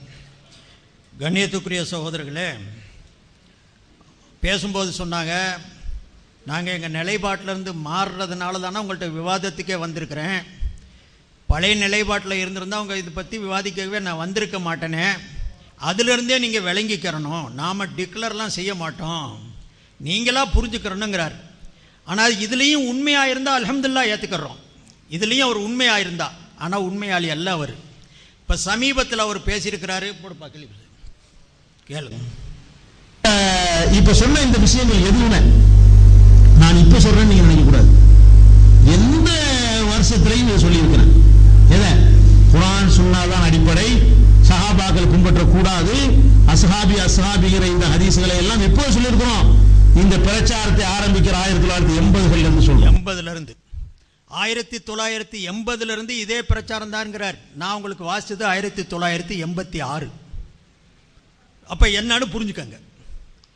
அப்போ ஒன்று முரண்படுறதுங்கிறது தெரியாதனமா செஞ்சுட்டாவர். ஒவ்வொரு கூட்டத்திலையும் இப்படி கடுமையா பேசிட்டு 1980 சஹாபாக்களை ஏத்துக்கிற மாட்டோம்னு நம்ம சொல்லி இருக்கிறோம். குர்ஆன் சுன்னா அல்லாத வேதனை அங்க அங்கீகரிக்கல, இப்படித்தான் நாங்க 80 சொல்லிக்கிட்டு இருக்கிறோம்னு பேசியிருக்கிறார். பேசிட்டு இன்னைக்கு சொல்றாரு நான் மாறிட்டேன். எப்போ மாறினீங்க? 80 சொல்லிக்கிட்டு வந்திருக்கீங்க, 86 எழுதுறீங்க. 80 சொன்னவங்க நாங்க சஹாபாக்களை ஏத்துக்கிற மாட்டோம் சொல்லிட்டு 86 ஏத்துக்கிறோம்னு சொன்னா ஏத்துக்கிற மாட்டோம் என்ற நிலையில இருந்து ஏத்துக்கிட்டோம்ங்கிறதான வருது. இப்ப இடையில இது சொன்னது குழப்பமா இல்லையா? 80 இருந்தே இன்னைக்கு வரைக்கும் சொன்னா இந்த இடையில இது 86 எப்படி வந்துச்சு? 86 மாற்றமான கருத்து எப்படி வந்துச்சு? அதனால தவறு நடந்தது சொல்லலாம். அதான் நான் உங்களுக்கு விவாதத்துக்கு வந்ததுலேருந்து நீங்க தெரிஞ்சுக்கிறணும் அப்படிங்கிறார். இன்னொரு வருத்தப்பட்டு சொன்னாரு, நான் வெறும் அஹ்மது இப்னு ஹம்பலை மட்டும் கேட்டாரு, மற்ற 3 இமாம்களை கேட்கல, தயவு செய்து அதையும் கேட்கிறேன், கொடுங்க இன்ஷா அல்லாஹ். உண்மையில இருந்துச்சுன்னா நம்ம ஏத்துக்கிறதுல எந்த தவறும் அல்ல, அதனுடைய பிரதிகளும் கொடுங்க, நாங்கள் இன்ஷா அல்லாஹ் பார்த்துட்டு அடுத்த நம்முடைய அமர்வில் அதை பற்றி இன்ஷா அல்லாஹ் இருக்குமே ஆனால் அது அதுக்குண்டான பதிலை நான் சொல்றதுக்கு நான் கடமைப்பட்டிருக்கேன் சகோதரர்களே. அதே மாதிரி உமர் ரலியல்லாஹுடைய ஆட்சி காலத்தில் உமர் தீர்ப்பு செய்ய அவருடைய தீர்ப்பு எல்லா சஹாபாக்களுக்கும் போய் சேர்ந்திருக்குமா? அவங்க எங்கெங்கெல்லாம் போயிருப்பாங்க? இது வெறும் சந்தேகத்தை கிளப்பி விடுறதுதான் இது. இவங்க இப்ப என்ன விளங்கி வச்சுக்கிட்டாங்க? சஹாபாக்கள்னு சொன்னா அந்த 1.25 லட்சம் சஹாபாக்களும் சேர்ந்து சொன்னதுன்னு விளங்கிக்கிட்டு எல்லா சஹாபாக்களும் அங்கே போயிருப்பாங்க இங்கே போயிருப்பாங்க, அவங்கள்ட்ட இந்த செய்தி போய் சேர்ந்திருக்குமா அப்ப சேர்ந்துச்சு, அப்புறமும் அவங்க சும்மா இருந்தாங்க அப்படின்னு நிரூபிங்க, அப்பத்தே நாங்க அந்த இஜ்மாவை ஏத்துக்கிறோம். நான் சொல்றேன், இங்க திருச்சி வரைக்கும் செய்தி வர முடியும்னு சொன்னா, அங்க இருக்கக்கூடிய பக்கத்தில் இருந்த செய்திகள் போகாம இருந்துச்சா? படைகள் அனுப்பப்படாம இருந்தாங்களா? ஹஜ்ரத் உமர் ரலியல்லாஹு அன்ஹுடைய அத்தனை செய்திகளும் ஆயிரக்கணக்கான மைல்களுக்கு போய் சேர்ந்துக்கிட்டு தான் இருந்துச்சு, வந்துக்கிட்டு தான் இருந்துச்சு. ஒரு பிரதானமான மசலா 3 தலாக்குடைய மசலா, அது இவங்க சொல்றத பார்த்தா ஹஜ்ரத் உமரை பத்தி சொல்லும்போது நான் அடுத்து கிளிப்ஸ் போட்டு காட்டுறேன். வேணுமென்றே திட்டமிட்டு அவர் இஸ்லாத்துக்கு முரணான சட்டத்தை போட்டாரு. ஜனங்கள்லாம் பயந்து போய் அதை அப்படியே அங்கீகரிச்சுக்கிட்டாங்க. உமர் ஜனாதிபதியா இருந்ததுனால அவர் போட்ட சட்டத்தை அங்கீகரிச்சாங்க. இப்ப அங்கீகரிச்சாங்கன்னு சொல்லும் போதே என்ன தெரியுது? எல்லாரும் அங்கீகரிச்சுக்கிட்டாங்கன்னு ஏத்துக்கிட்டாரா இல்லையா? அப்ப இஜ்மா ஆகி போச்சா இல்லையா? பயந்தாங்களா பயப்படலையாங்கிறத அடுத்து நான் சொல்றேன். செய்து போய் சேர்ந்திருக்காதுன்னு இப்ப சொல்லக்கூடியவங்க பேசும்போது அவங்களுடைய பேச்சுக்கள்ல இருக்குது. அதில் எழுத்தும்போது எழுதுறாங்க, உமர் ரலியல்லாஹு அன்ஹு நபிகள் நாயகம் ஸல்லல்லாஹு அலைஹி வஸல்லத்துடைய கூற்றுக்கு மனமுரண்டாக வேண்டுமென்றே சட்டத்தை மாற்றமா, நபி வழிக்கு மாற்றமா சட்டத்தை போட்டு ஜனங்க பயந்துகிட்டு அதை அப்படியே அங்கீகரிச்சாங்க. இது ஏற்க முடியுமா? எந்த உமரை பத்தி சொல்றாரு? எந்த உமருங்க? ஒரு தனிப்பட்ட ஒரு சட்டத்தை சொல்ல நேரத்தில் ஒரு பொம்பளை எந்திரிச்சு கேட்டு உமர் சட்டத்தை வாபஸ் வாங்கினாங்க. உமருக்கு பயந்துக்கிட்டு இத்தனை சஹாபாக்களும் சும்மா இருந்துட்டாங்க. உமர் சட்டம் போடுறாரு, 3 தலாக்கு 3 தான் ஆக்கணும், 1 ஏத்துக்கிற கூடாது. இதை எல்லா சஹாபாக்களும் அங்கீகரிக்கிறாங்களே. பெரிய ஆச்சரியம் என்னன்னா, இந்த ஹதீஸை அவங்க ஆதாரம் மாதிரி காட்டுறாங்கல்ல. அந்த ஹதீஸெல்லாம் இன்ஷா அல்லாஹ் நான் சொல்றேன், ஆதாரம் மாதிரி எடுத்து காட்டி இந்த ஹதீஸுக்கு முரணாக, இப்னு அப்பாஸ் அறிவிக்கக்கூடிய ஹதீஸுக்கு முரணாக ஹஜ்ரத் உமர் சட்டம் போட்டார். அந்த சட்டத்தை ஜனாதிபதிங்கிற காரணத்தால வாயை பொத்தி பயந்துக்கிட்டு எல்லாருமே அங்கீகரிச்சுட்டாங்க. எது வரைக்கும் அங்கீகரிச்சாங்க? இந்த ஹதீஸ ரசூலுல்லாஹ் ஸல்லல்லாஹு அலைஹி வஸல்லம் காலத்தில் நடந்ததாக ஒரு தகவல் இப்னு அப்பாஸ் வருதே, அந்த இப்னு அப்பாஸ் அங்கீகரிச்சுக்கிட்டாரு. பெரிய கொடுமை இதுதான். இப்னு அப்பாஸ் சொல்றாரு, ரசூலுல்லாஹ் ஸல்லல்லாஹு அலைஹி வஸல்லம் காலத்திலேயும் அபூபக்கருடைய காலத்திலேயும் உமருடைய ஆரம்ப காலத்திலேயும் 3 தலாக்கை ஒரு தலாக்காக கருதப்பட்டு வந்ததுன்னு ஒரு செய்தி. அந்த செய்தியுடைய அந்தரங்கத்தை நம்ம அப்புறம் பார்ப்போம். இந்த செய்தியை அறிவிச்சவரே இப்னு அப்பாஸ். அந்த இப்னு அப்பாஸே என்ன சொல்றாரு? ஃபத்வாவுல 8 பேர் நக்கல் செய்யறாங்க. இப்னு அப்பாஸ்ல இருந்து ரிவாயத்து செய்யக்கூடியவங்க 8 பேர். இப்னு அப்பாஸும் 3 தலாக்கை 3 என்று தான் தீர்ப்பளிச்சுக்கிட்டு இருந்தாங்க. இப்ப இவர் என்ன சொல்ல வர்றாரு? இப்னு அப்பாஸ் பயந்துகிட்டு ஏத்துக்கிட்டாரு. ஜனாதிபதி சட்டம் போட்டாரு, இப்னு அப்பாஸ் பயந்தாரு. இப்னு அப்பாஸ் மாதிரி மற்றவங்களும் மற்ற சஹாபாக்கள்லாம் அதை பயத்தின் அடிப்படையில் அங்கீகரிச்சுக்கிட்டாங்க. அப்படிங்கக்கூடிய பெரிய குண்டை தூக்கி போடுறாரு. பெரிய குண்டு. ஹஜ்ரத் உமர் ரலியல்லாஹு அன்ஹு பயந்துக்கிட்டாங்கன்னு ஒரு வாதத்துக்கு வச்சுக்கிருவோம். ஹஜ்ரத் உமர் எப்போ மௌத்தாகிறாங்க? ஹிஜ்ரி 23 இறந்து போறாங்க. ஹஜ்ரத் இப்னு அப்பாஸ் ஹிஜ்ரி 48 வரைக்கும் ஹயாத்தா இருக்கிறாங்க. உமர் மௌத்தா போயிட்டாரு, அதுக்கு பிறகு மாத்தமா சொல்ல வேண்டியதானே? உமர் போட்ட சட்டம் நபி மொழிக்கு மாற்றமானதுங்க கூடிய டிக்ளேர் பண்ணுமா இல்லையா? ஒரு சஹாபியா இருக்கக்கூடியவர் நபியிடத்தில் நேரடியாக ஹதீஸை கேட்டவர், நபியிடத்தில் கேட்ட ஹதீஸ் அல்ல, நபியுடைய காலத்தில் நடந்ததாக ஒரு தகவலை சொல்றவர், இதுக்கு மாற்றமா உமர் சட்டம் போடுறாருன்னு சொன்னா பயத்தின் அடிப்படையில் வாய மூடி இருந்தா கூட மௌத்தா போனதுக்கு பிறகு சொன்ன என்ன தடை இருந்துச்சு? இது நடக்கிற கதையா? பயந்து சஹாபாக்கள் இருந்திருந்தாங்கண்டா இப்படி பயந்தாங்குள்ளிகள் சொன்ன அவங்களுடைய ஹதீஸ்களை எங்க ஏற்கணும்? கேள்வி கேட்பானுங்களா இல்லையா? ஒரு ஜனாதிபதிக்கு பயந்துக்கிட்டு மார்க்கத்தை சொல்லாம ஒரு அடிப்படை சட்டமான ஒரு சட்டத்தை, தலாக்குடைய சட்டத்தை மறந்து வாழ்ந்த இந்த சஹாபாக்கள் குர்ஆனை ஒன்று சேர்த்து கொடுத்தா எடுத்துக்கிறணுமா? அல்லது அவங்க ஏதாவது மார்க்க விஷயங்கள் எடுத்து சொல்லக்கூடிய விளக்கங்கள் சொன்னா ஏத்துக்கிறணுமா? தள்ளப்பட்டுருவாங்க. அப்ப தள்ளப்பட்டுருவாங்க. சஹாபாக்களை இடையில இருந்து பிரிச்சுட்டோம்னா முடிஞ்சிச்சு. என்ன செய்யலாம்?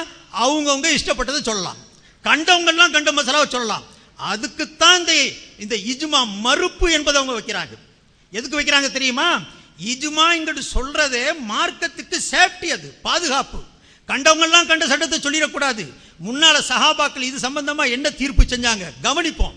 சஹாபாக்களும் தாபிஈன்களும் தபா தாபீன்களும் எதை சிறந்த காலத்து மக்கள் என்று நபிகள் நாயகம் ஸல்லல்லாஹு அலைஹி வஸல்லமுக்கு பிரகடனப்படுத்தினார்களோ அக்காலத்து மக்கள் இது சம்பந்தமா என்ன தீர்ப்பு செஞ்சிருக்கிறாங்க அப்படின்னு கவனிச்சு அதன் அடிப்படையில் தான் நடக்கணும் கூடிய நிலை இருக்குமே. ஆனால் கண்டவன் சொல்லலாம் எடுபடாது, சொன்னவங்க மார்க்கம்லாம் மார்க்கம் ஆயிராது. ஆகையினால் இந்த இஜ்மா என்பது மார்க்கத்துக்கு தீனுக்கு பாதுகாப்பு. இஜ்மா மறுப்பு என்பது நினைச்சதையெல்லாம் சொல்றதுக்கு உண்டான வழிவகை. குர்ஆன்ங்கிற பேர்ல சொல்லு, ஹதீஸ்ங்கிற பேர்ல சொல்லு, என்னத்தை வேணாலும் கட்டு. ஆனது இப்போ அப்படித்தான். அவர் காதியானிட்ட விவாதம் செய்தார். நான் ஒரு விவாதங்களை எடுத்து உதாரணம் வச்சு இன்ஷா அல்லாஹ் தலாக்குடைய விஷயமும் சொல்ல வேண்டியிருக்குது. இந்த இஜ்மாவுக்கு மாற்றமா அவர் நடந்த காரணத்தினால காதியானி கேட்ட ஒரு கேள்வியில மடங்கி போய் குர்ஆன்ல அவர் கொடுத்திருக்கிற விரிவுரை இதுக்கு முன்னால் இருந்த அத்தனை ஹதீஸ் அந்த குர்ஆனுடைய விரிவுரையாளருடைய கருத்துக்கு நேர்மாற்றம். யாருமே உலகத்தில் எழுதல. அதிலே அவர் எழுதுறார், அவருடைய அந்த விரிவுரையில் எழுதுறார், தமிழ் மொழிபெயர்ப்பாளர்கள், ஆங்கில மொழிபெயர்ப்பாளர்கள், இன்னவரவர்கள், மற்றவர்கள் எல்லாருமே இந்த இடத்தில் இந்த ஆயத்திற்கு பொருள் செய்வதிலே தப்பு செஞ்சுட்டாங்க. நான் ஒரு ஆள் தேரை செஞ்சிருக்கிறேன், அங்கீகரிக்க முடியுதா? ஏண்டா முன்னால உள்ளவங்களை தட்டி கழிச்சாச்சு. இப்ப என்ன விரிவுரை வேண்டாலும் கொடுக்கலாம், என்ன விவரத்தை வேண்டாலும் எடுத்து சொல்லலாம் என்ற ரீதியில நான் அது தெளிவா சொல்லி ஆகணும், உங்களுக்கு விளக்கமா சொல்லி ஆகணும்.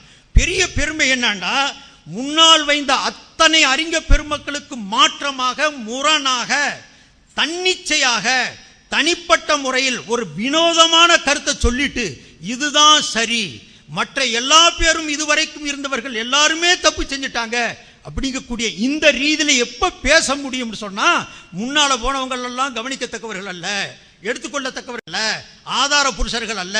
அப்படி தள்ளும் போதுதான் இந்த விதைகளை விதைக்க முடியும். காதியானி கட்டது இதுதான்.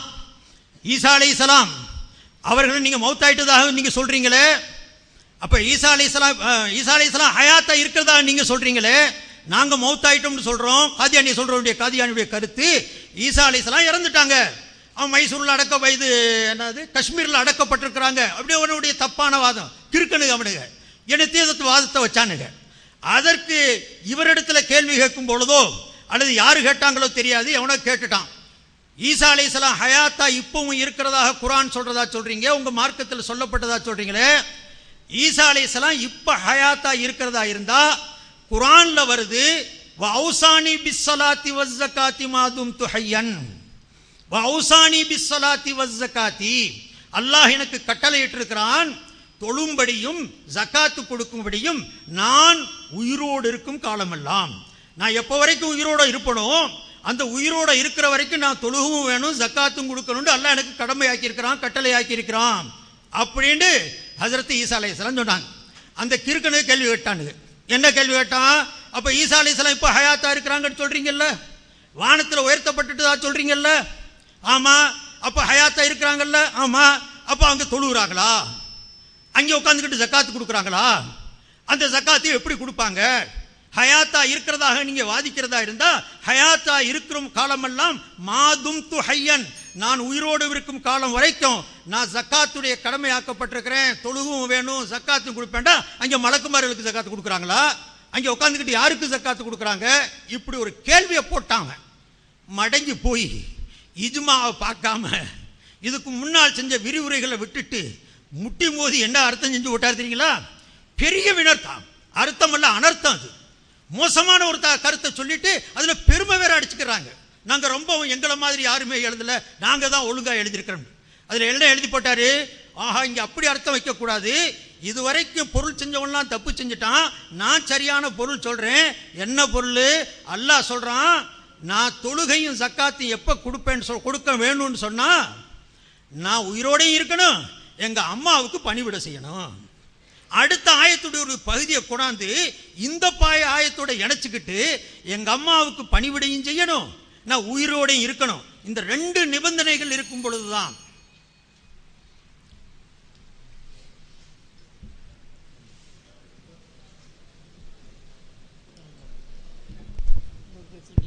அவ்வளவுதான். அஸ்ஸலாமு அலைக்கும் வரஹ்மத்துல்லாஹி வபரகாத்துஹு. அன்பான சகோதரர்களே, முதல் அமர்வு இத்துடன் முடிவடைகிறது.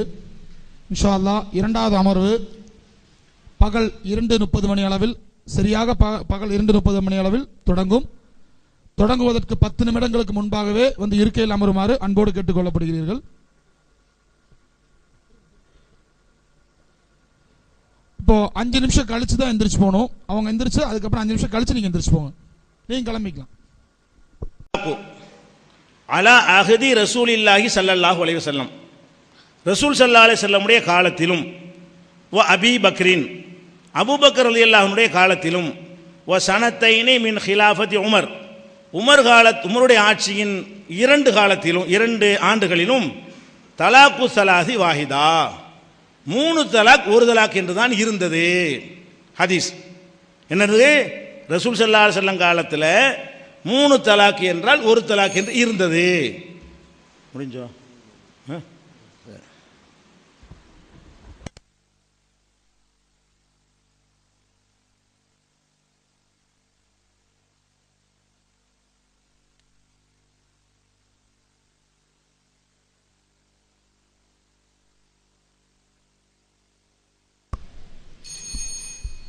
அஸ்ஸலாமு அலைக்கும் வரஹ்மத்துல்லாஹி வபரகாத்துஹு. கண்ணியத்திற்குரிய சகோதரர்களே, நேரம் குறிப்பிடப்பட்டிருக்கிறதுனால ஒரு விஷயத்தை முடிவு செய்ய முடியலை, பூர்த்தி செய்ய முடியலை. அவங்க அந்த இஜ்மாவுடைய முன்னால் சென்றிருந்த நம்முடைய முன்னோர்கள் ஒட்டுமொத்தமாக செய்த விரிவுரைக்கு மாற்றமாக, கருத்துக்களுக்கு முரணாக, தன்னிச்சையாக பொருள் செய்ய கிளம்பியதின் காரணத்தினால் குழப்பந்தான் மிஞ்சும், அதில் ஈமானோ தீனோ மிச்சம் இருக்காது என்ற கருத்தை நான் உங்களுக்கு எடுத்து சொல்லிக்கிட்டு இருந்தேன். அதை சொல்லிவிட்டு நான் சில விஷயங்களை இன்ஷா அல்லாஹ் நான் அவருக்கு சொன்னதுக்கு நான் பதில் சொல்கிறேன். அடுத்து நம்ம புறத்திலிருந்து நிறைய கேள்வி இருக்குது, கேட்போம். ஆதாரமும் சொல்லுவோம், சொல்லாமல் இல்லை. ஆதாரங்கள் சொல்லுகின்ற போது அப்படியே திசையை திருப்பி கொண்டு போகலான்னு பார்க்குறாங்க. அதனால் இஜ்மா என்ன என்பதை நான் உங்களுக்கு ஆரம்பத்திலிருந்தே விளக்கி சொல்லிக்கிட்டு இருக்கிறேன். ஒரு ஆள் தனியாக ஆய்வு செஞ்சாலே அங்கீகரிக்கணும்னு சொன்னால், அன்றைய காலத்தில் இருக்கக்கூடிய அனைவரும் சேர்ந்து ஒரு பொருளை சொல்கிறாங்கண்டா அதை ஏற்றுக்கிற முடியாதுன்னு சொல்லக்கூடிய வினோதமாக தெரியுது நமக்கு. அஜ்தஹிது பி ரை அந்த ஹதீஸை ஏற்கிறேன்னு சொன்னாங்க, அதை லைஃப்னு இருந்தாலும் கூட நாங்கள் ஏற்றுக்கிறேன்னு சொல்கிறாங்க. அந்த இடத்துல உங்களை ஏற்றுக்கிறக்கூடிய தேவையும் வந்துருச்சு, ஏற்றுக்கிட்டாங்க. அதை வச்சு அது இஜ்மாவுக்கும் முரணாக அதை எடுத்து காட்டினார். அங்கே ரசூலுல்லாஹ் சொல்கிறாங்க ஸல்லல்லாஹு அலைஹி வஸல்லம், குர்ஆன்லையும் ஹதீஸ்லையும் கிடைக்கலன்னா நான் ஆய்வு செய்கிறேன், நீ ஆய்வு செஞ்சுக்க. முஆத் இப்னு ஜபல் ரலியல்லாஹு அன்ஹுக்கு எடுத்து சொல்கிறாங்க ரசூலுல்லாஹி ஸல்லல்லாஹு அலைஹி வஸல்லம். அப்போ ஹஸரத் முஆத் சொல்கிறத நபி அங்கீகரிக்கிறாங்க. அப்போ முஆத் தனியாக இருந்து ஒரு கருத்தை சொல்கிறாருண்டா அதை அங்கீகரிக்கணும், அதை ஏற்றுக்கிறணும், அது சரியாத்தான் இருக்கும்னு ரசூலுல்லாஹ் சொல்கிறாங்கண்டா ஸல்லல்லாஹு அலைஹி வஸல்லம். முஆது போன்ற மற்ற சஹாபாக்களும் சேர்ந்து ஒரு கருத்தை வெளியில் மக்களுக்கு சொல்கிறாங்க, அதற்கு எதிராக யாருமே கருத்து சொல்லலை. அப்படிங்கும்போது அத்தனை சஹாபாக்களும் அங்கீகரித்தாங்க தானே, அதை ஏற்கத்தானே வேணும். எல்லா சஹாபாக்களும் அங்கீகரிச்சுக்கிட்டாங்க கிடைக்கும் போது அந்த பொருளை ஏற்கத்தானே வேணும். இதுக்கு பேர் தான் இஜ்மா. வேற இஜ்மாங்கக்கூடியது எல்லாம் மீட்டிங் போட்டு பாஸ் பண்ணுறதுக்கு பேர் அல்ல அப்படின்னா விளக்கியும் சொன்னேன். இதே கருத்தை அவங்களும் சொல்லியிருக்கிறாங்க. இன்னைக்கு சும்மா மாறிக்கிட்டே இருக்கிறாங்களே தவிர நான் எதில் மாறேன்னு திடீர்னு கேட்டால் அபு ஹனீஃபா எத்தனையில் மாறினார். அபு ஹனீஃபா இங்கே இருந்திருந்தால் அவர்கிட்ட நம்ம கேட்டிருப்போம். இந்த கருத்தை சொன்ன பீஜை இங்கே இருக்கிறதுனால நான் கேட்குறோம். வேணுங்களா? அவர் நீங்கள் சொல்லிக்கிட்டு இருக்கிறீங்களே அதனால் என்ன காரணம்னு கேட்குறோம். அபு ஹனீஃபா கேட்பியான்னு கேட்டால் நான் எங்கேருந்து போயிட்டு கேட்குறது? கபிரிஸ்தானில் நின்று தான் நான் கேட்க முடியும். அதனால் அந்த இதை நீங்கள் அவமானமாக வைக்கக்கூடாது.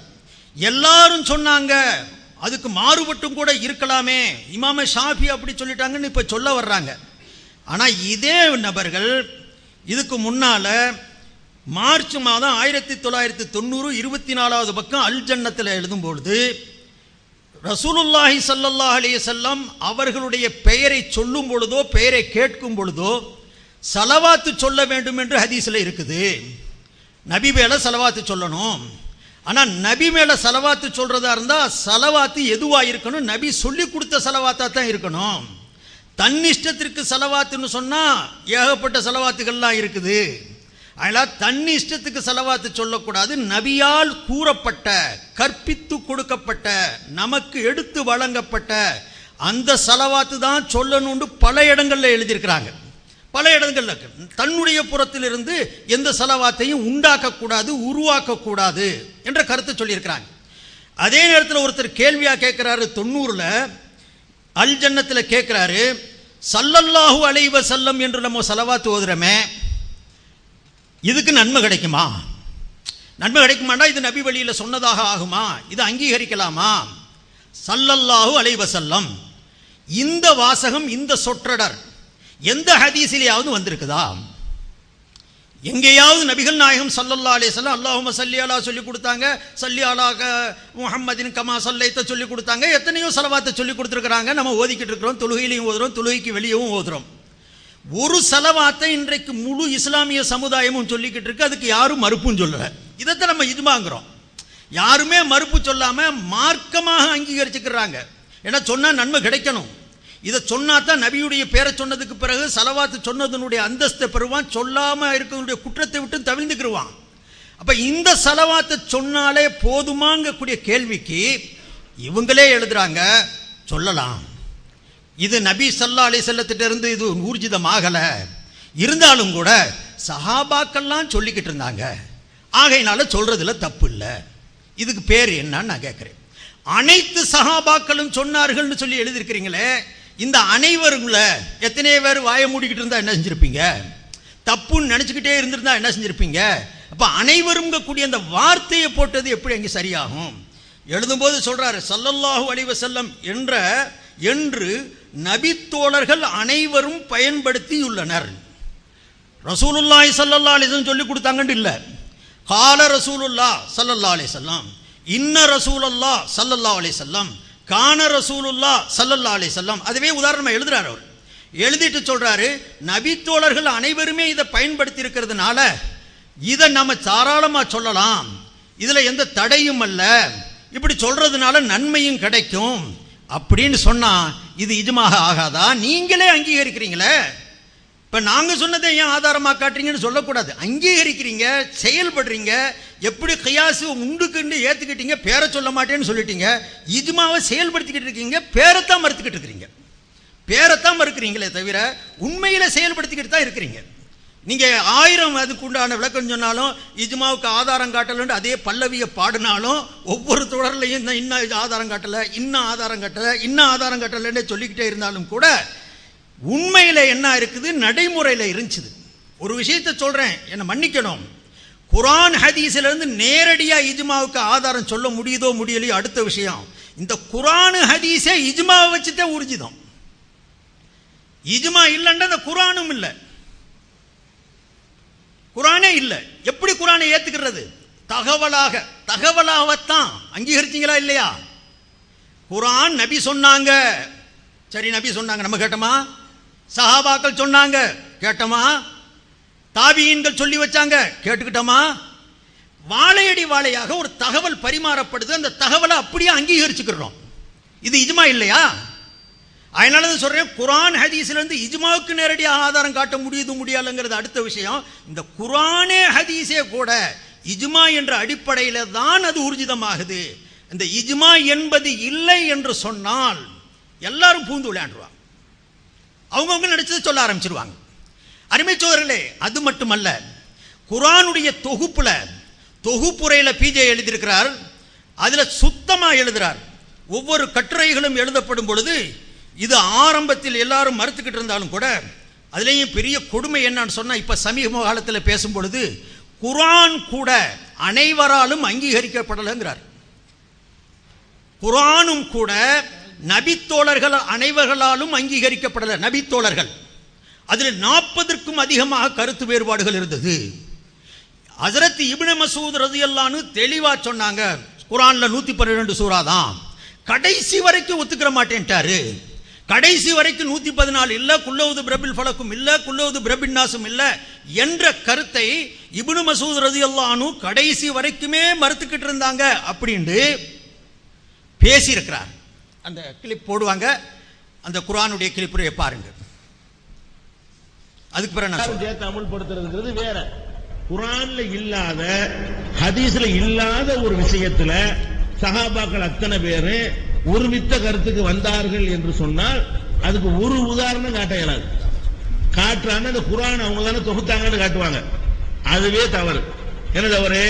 குர்ஆன் இஜ்மாவாக ஏற்றுக்கொள்ளப்படவே கிடையாது. இப்ப இப்னு மஸ்ஊத் ரலியல்லாஹு அன்ஹு குர்ஆனை எழுதக்கூடிய எழுத்தாளர்ல அவர் ஒரு ஆள். அவருடைய குர்ஆன்ல 112 சூரா தான். இப்னு மஸ்ஊதுடைய தொகுத்த குர்ஆன்ல எத்தனை சூரா? 114 சூரா கிடையாது. கடைசி 2 சூரா குர்ஆனே கிடையாதுன்றார் அவர்.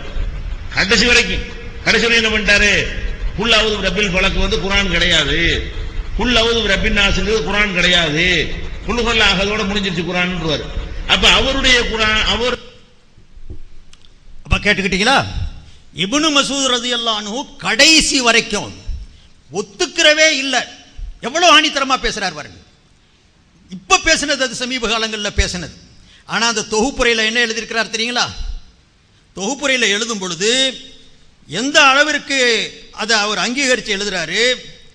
உஸ்மான் ரலியல்லாஹு அன்ஹு அவருடைய இந்த ஏற்பாட்டை, அதாவது குர்ஆனை ஒன்று சேர்த்ததனுடைய ஏற்பாட்டை அன்றைய சமுதாயத்தில் இருந்த நபித்தோழர்களிலும் நல்லோர்களிலும் யாருமே ஆட்சேபிக்கவில்லை. இதுக்கு பேர் என்ன? உஸ்மான் ரலியல்லாஹு அன்ஹு ஒன்று சேகரித்து கொடுத்த குர்ஆனை ரசூலுல்லாஹ் ஸல்லல்லாஹு அலைஹி வஸல்லம் செய்யாத செயலை, ஏண்டா அந்த குர்ஆனை ஒன்று சேர்ப்பதற்காக வேண்டி சொல்லப்பட்ட பொழுது, உமர் அவர்களால் ஆலோசனை சொல்லப்பட்ட பொழுது அபூபக்கர் ரலியல்லாஹு அன்ஹு சொல்லி மறுத்ததற்குண்டான காரணம் என்ன? நபி செய்யாத செயலை நான் எப்படி செய்வேன்? நபிகள் நாயகம் ஸல்லல்லாஹு அலைஹி வஸல்லம் அப்படி செய்து கொடுக்கலையில, சேகரித்து வைங்கன்னு நமக்கு கட்டளை இடையிலேயே, செயலாலும் செய்யல சொல்லாலையும் செய்யலையே, அப்படிப்பட்ட செயலை நான் எங்கிருந்து செய்ய போறேன்? புகாரியில் ரிவாயத் இருக்குது. இன்னைக்கு புகாரியுடைய கதியும் அதே கதியா போச்சு, மறுக்கக்கூடிய நிலையில் வந்துருச்சு. அதில் பல ஹதீஸ்கள், நூற்றுக்கணக்கான ஹதீஸ்களை இப்ப சமீபத்தில் ஒருத்தர் அவருடைய குரூப்பில் உள்ளவர் பேசுறாரு. எங்களுக்கு மனசுல பட்டா ஏத்துக்குருவோம், மனசுல படலன்னா அந்த ஹதீஸை நிராகரிச்சிருவோம், பிராக்டிக்கலா ஒத்து வந்தா எடுத்துக்கிருவோம். அஜுவாவில் ஹப்பத்து சௌதா கருஞ்சீரகத்துடைய விஷயத்தில் சொல்ல வர்றார். நான் அந்த விஷயத்துக்கு வரல. இங்கே அவர் எழுதும் பொழுது சொல்றாரு, உஸ்மான் ரலியல்லாஹு அன்ஹுடைய இந்த புதிய ஏற்பாட்டை, நபி அவர்கள் செய்யாத செயலை இவங்க செஞ்சதுக்கு பிறகு யாருமே ஆட்சேபிக்கல, சஹாபாக்கள் யாரும் ஆட்சேபிக்கல, இது தேவையான சரியான ஏற்பாடுதான் என்பதை ஒப்புக்கொண்டனர். அப்துல்லா இப்னு மசூத் ரலியல்லாஹு அன்ஹு அவர்கள் மட்டும் தம்முடைய பழைய பிரதியை எரிக்க முதலில் மறுத்துவிட்டார். தன்னுடைய நூலை எரிக்கல, என் நூலில் தான் இருப்பேன்னு சொன்னார். பிறகு தனது முடிவை மாற்றிக்கொண்டு உஸ்மான் ரலியல்லாஹு அன்ஹு அவர்களுடைய இந்த பணியின் முக்கியத்துவத்தையும் நியாயத்தையும் அறிந்து இதற்கு கட்டுப்பட்டு விட்டார். ஒட்டுமொத்த முஸ்லிம் சமுதாயம் மற்றும் நல்லறிஞர்களின் ஏக மனதான முடிவோடு அனைவரின் கண்காணிப்பிலும் குர்ஆன் பாதுகாக்கப்பட்டது. அப்ப உஸ்மான் ரலியல்லாஹு அன்ஹுடைய காலத்தில் இருந்ததை இப்னு மசூத் ரலியல்லாஹு அன்ஹு ஆரம்பத்தில் அந்த 2 சூறாவை பற்றி கருத்து வேறுபாடு சொல்லியிருந்தாங்க. அது விளக்காத கருத்து வேறுபாடு குர்ஆன்ல இல்ல, இறக்கப்படலன்னு சொல்லல, எழுதப்படணுமா இல்லையான்னு சொன்னாங்க. நபி ஸல்லல்லாஹு அலைஹி வஸல்லம் எழுதுங்கன்னு சொன்னா எழுதி வைப்போம், இல்லாட்டி எழுத மாட்டோம்னு சொன்னாங்க. இப்னு ஹஜர் ரஹ்மத்துல்லாஹ் தெளிவா ஃபத்ஹுல் பாரியில புகாரியுடைய விரிவுரையில தெளிவா எழுதுறாங்க. அப்ப அவங்களுடைய விளக்கப்படி இப்னு மசூத் ரலியல்லாஹு அன்ஹு ஆரம்பத்தில்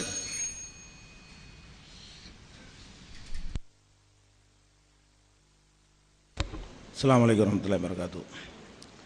அன்பிற்குரிய சகோதரர்களே, நீங்கள் எல்லாம் கூடி முடிவு செய்கிறது மார்க்க ஆதாரமாகும் என்று சொல்கிறீங்களே, அதுக்கு என்ன ஆதாரம்னு கேட்டால், நீங்கள் எழுதுனீங்கல்ல தான் ஆதாரம்.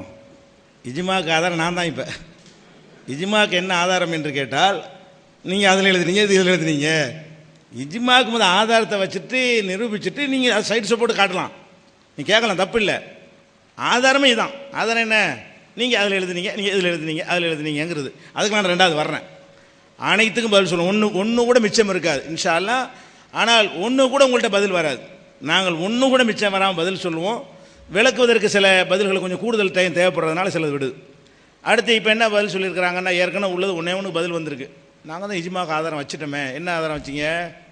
ஒரு ஆளுடைய ஆய்வையை எடுத்துக்கொள்ளலாம் என்றால் நிறைய பேருடைய ஆய்வை எடுத்துக்கொள்ளக்கூடாதா அப்படிங்கிறாரு. நிறைய பேருடைய ஆய்வை தான் எடுத்துக்கலாமே. ஆய்வு உண்டால என்ன அர்த்தம்? கரெக்டாக இருக்குன்னு அர்த்தம். அது நிறைய பேர் என்பதற்காக எடுத்துக்கொள்ளப்படலைன்னு பதில் சொல்லியிருக்கிறேன். இந்த கேள்விக்கு பதிலை நான் சொன்ன பிறகு கேள்வியை கேட்குறாங்க. ஒரு ஆள் சொன்னாலும் ஏற்றுக்கொள்ளலாம் ஆதாரம் இருந்தால், பல பேர் சொன்னாலும் ஏற்றுக்கொள்ளலாம் ஆதாரம் இருந்தால் தான்.